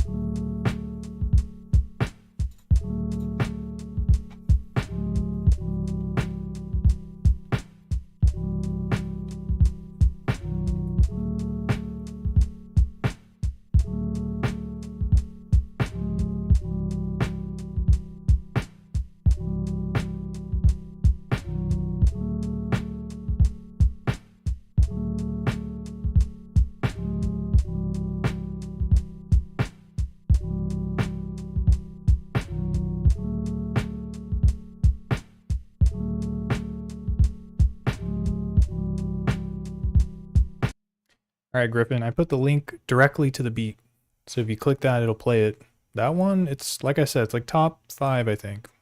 I really like it. I think it turned out sick. The sample's crazy. And then the drums turned out pretty good too. I'm into it, is all I'm saying. So check it out.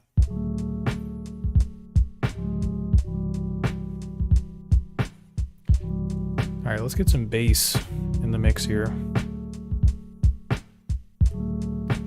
Boom, boom, boom, boom, boom, boom, boom, boom, boom, boom, boom, boom, something like that.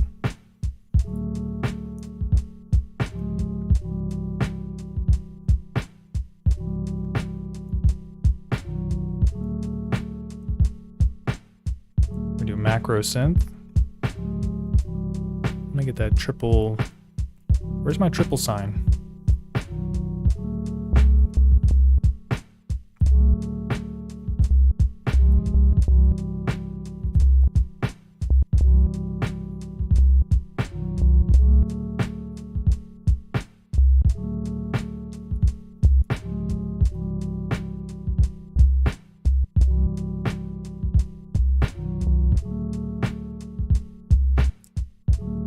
Still alive, talking about my old Walkman. I've got some tape players lying around here.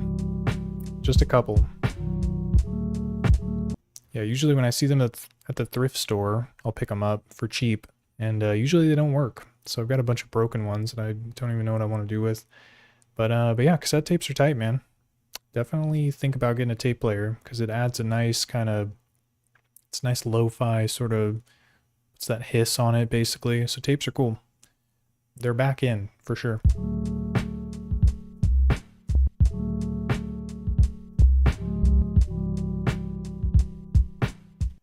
All right, all of a sudden I want to do MIDI, and I got to plug this P6 into the M8 so I can play something on the keyboard. Because that's the one thing that's tough about this is when you're working with the sequencer, you kind of got to just drop notes in and you can't like sort of feel it out or groove to it or whatever, because it's very much like precise precision here, and there's not like a 16 pads to tap on or whatever.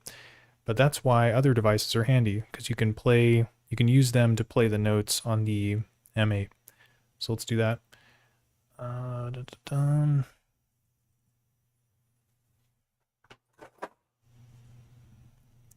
all you need is a 3.5 millimeter cable. So let me well, if you're using the P6, that is. So I'm going to plug it into the back here.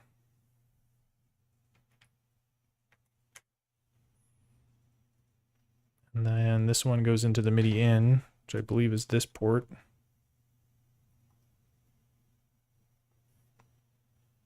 And then now I can press the granular button, I think. Hold on a sec, let me find an empty, slot. There we go. Granular. Keyboard.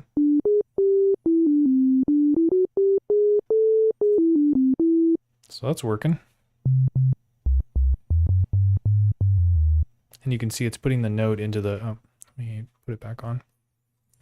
Put it back on the TV. So yeah. So it's adding the note to the sequence where I have the step at. But if I want to just audition and kind of practice, I just have to move the cursor over to the right. Still Life saying, I have an old dub station, the twin decks. Dude, that's what's up. Those dub stations are tight, where they got the two, tapes you can put in there. I have one of those too, but I can't figure out how to get the dubbing to work. That's the problem with those. It's like, you got to find the manual online. You got to go to manuals.com and hope that it's there. All right, so we got this going.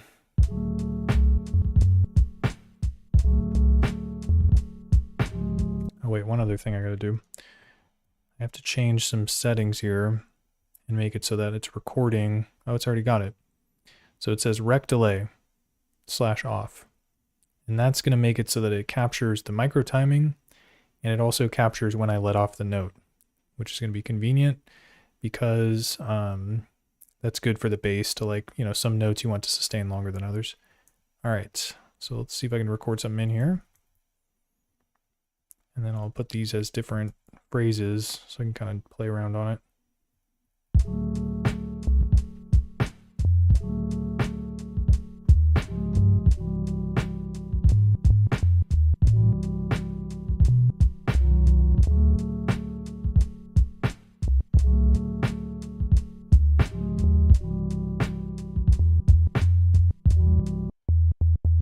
Gotta put some attack on this thing too. So we're gonna do an envelope volume. A little smoother.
All right, so we got a little bass line in there. Some kind of competition going on though with the kick drum and the bass. So I'm going to do that same envelope trick that I was doing to the sample chops, or the whatever that sample is, the Moog sample. We're going to do that to the bass as well. So we're going to do 0-4 trick envelope, bring it down.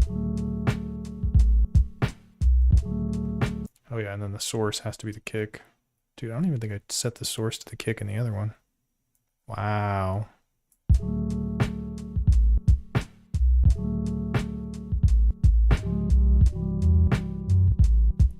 Ridiculous.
All right, what else we got?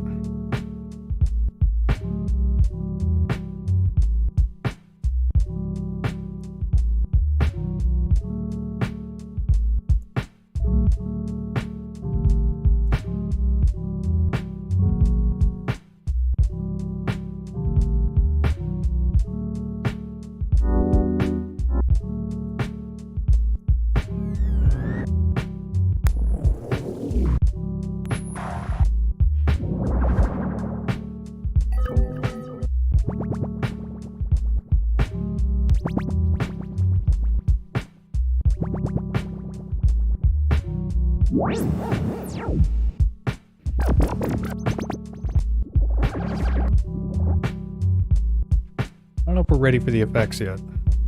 Keep looking around.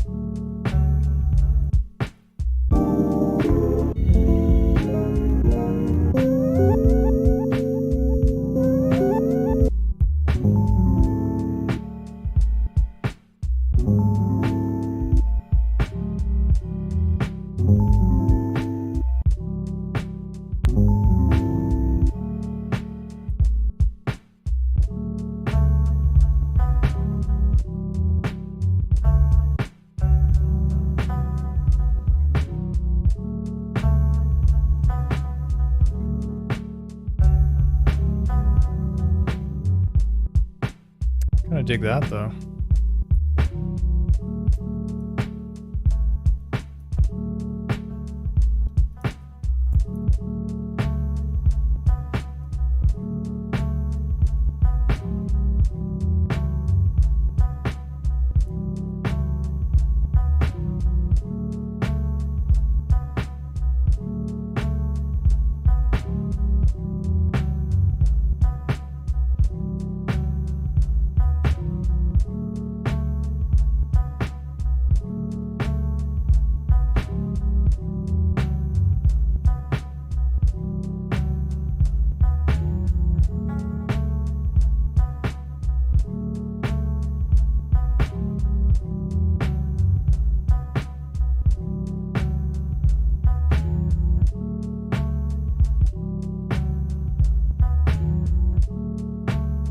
Thanks, Cash Williams. Appreciate that, man.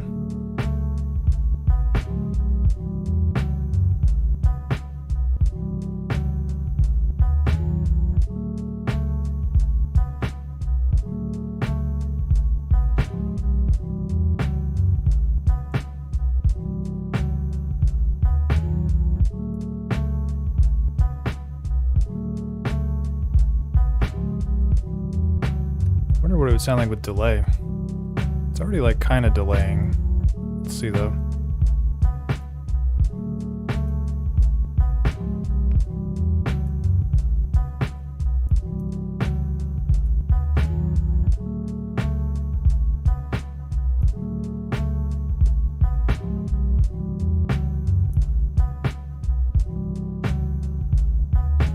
It's a nice touch.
I think there's something here. Kalimba 29. Speaking my language.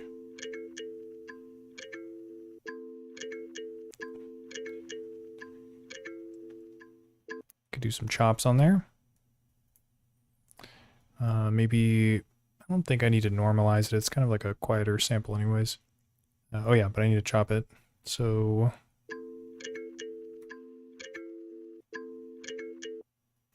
probably did not do that right.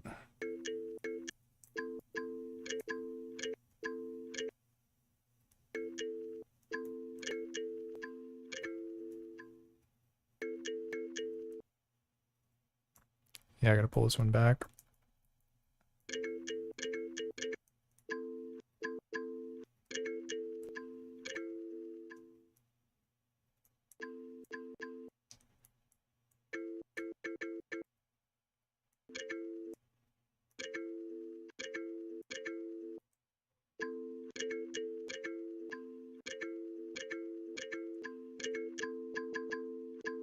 Okay, that'll work. And then set it to 0, 1 file, slice, or slice 0, 1 file, I mean. Oh, you know what? I can play it with this. Does not make a sound though. What's up with that? Oh, I gotta do the, transpose. Set it down to negative something or other. Let's try negative. I feel like DiBiase said negative 60. It's as low as it goes. Oh, there we go. Gotta love being able to use these sweet, sweet keys to trigger the M8. Oh yeah, and then I got to do this. You got to do ADSR, volume, and then just max all these out. And that'll make it basically so that the chop sustains, so to speak.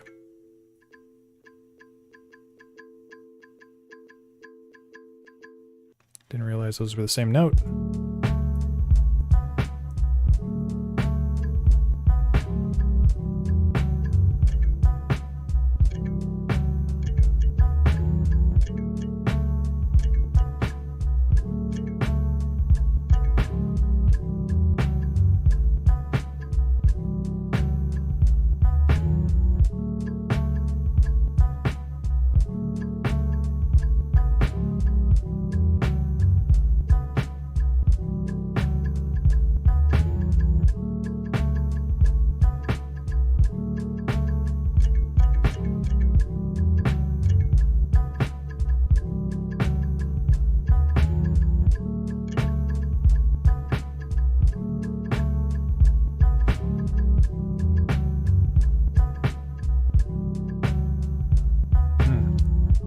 It's hard to get a good groove on this, but I'm going to try it out.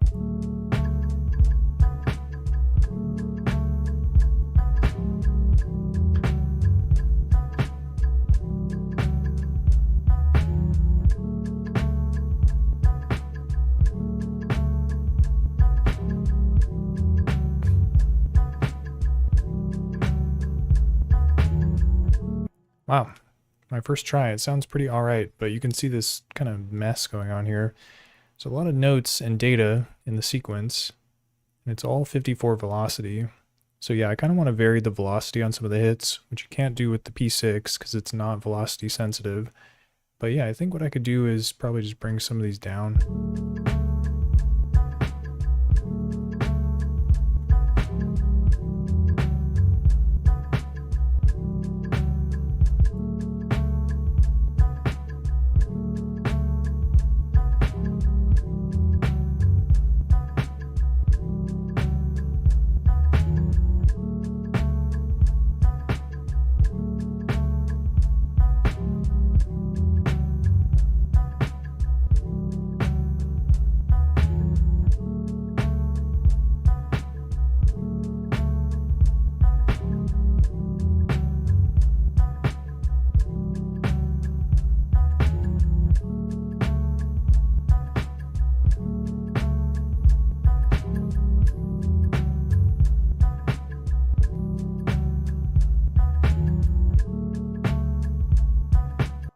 Dude, I hit it with the degrade, and it's just like totally different. It's like a whole different vibe.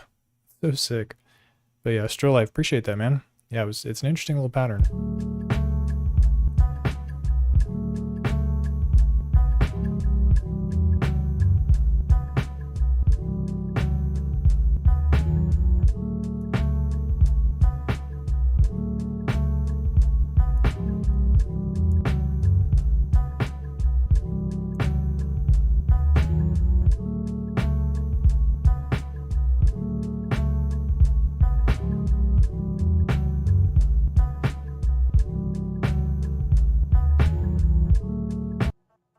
All right, so I kind of want to set up some probability here where like some of the notes will trigger with a 50% chance or whatever, because it's like it's looping and it sounds pretty chill, but I do want to give it a little more variety. And I don't feel like sequencing it. So I'm going to try, and copy and paste this right here. And I'm not super familiar with how the chance command works, so we're going to learn together. So it's CHA, chance. Chance of note command. First digit affects the left, second digit affects the right. So it seems simple enough. And I want to set the chance for what's on the left, which is the, the notes.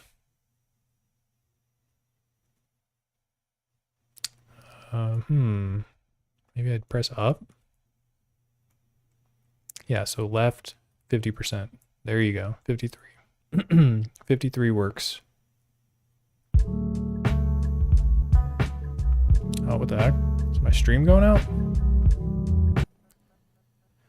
What's going on with my internet? No, we're back up. Drop some frames though. All right, we're gonna bring this home here.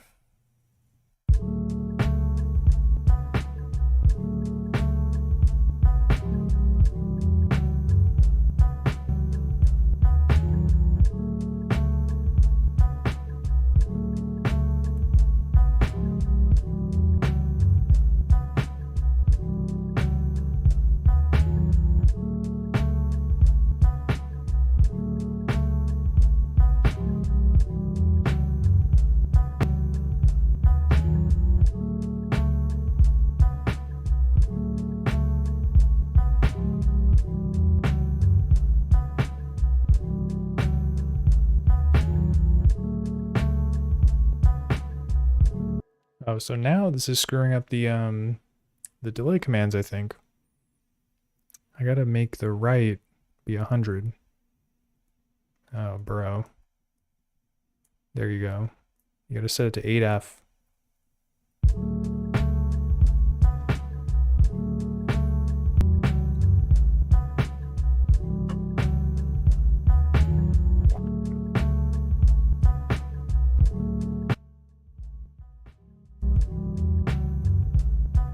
Screwed that up.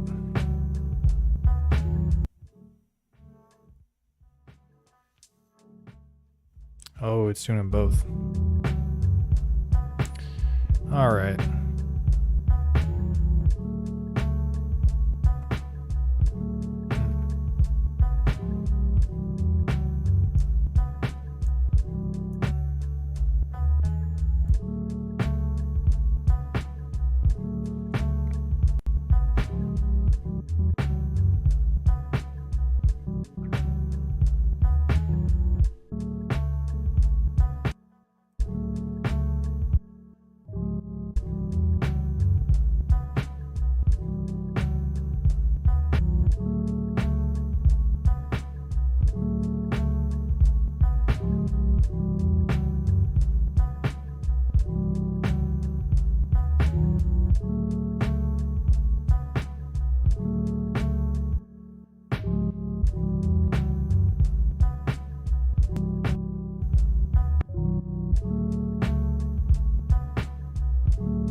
All right, so just a chill, quick little beat there. Probably put some more layers and finishing touches on it. It's crazy to think that it's already 7 tracks, and I only got 1 track left. I'm gonna have to do some resampling to make the most of my tracks.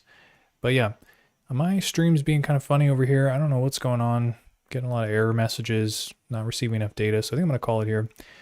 But yeah, appreciate y'all rocking out with me. Thanks for sticking around, blowing up the chat, all the cool comments and stuff, Still Life and all the other good peeps out there. Appreciate y'all tuning in and hope to catch you on the next one. But until then, peace.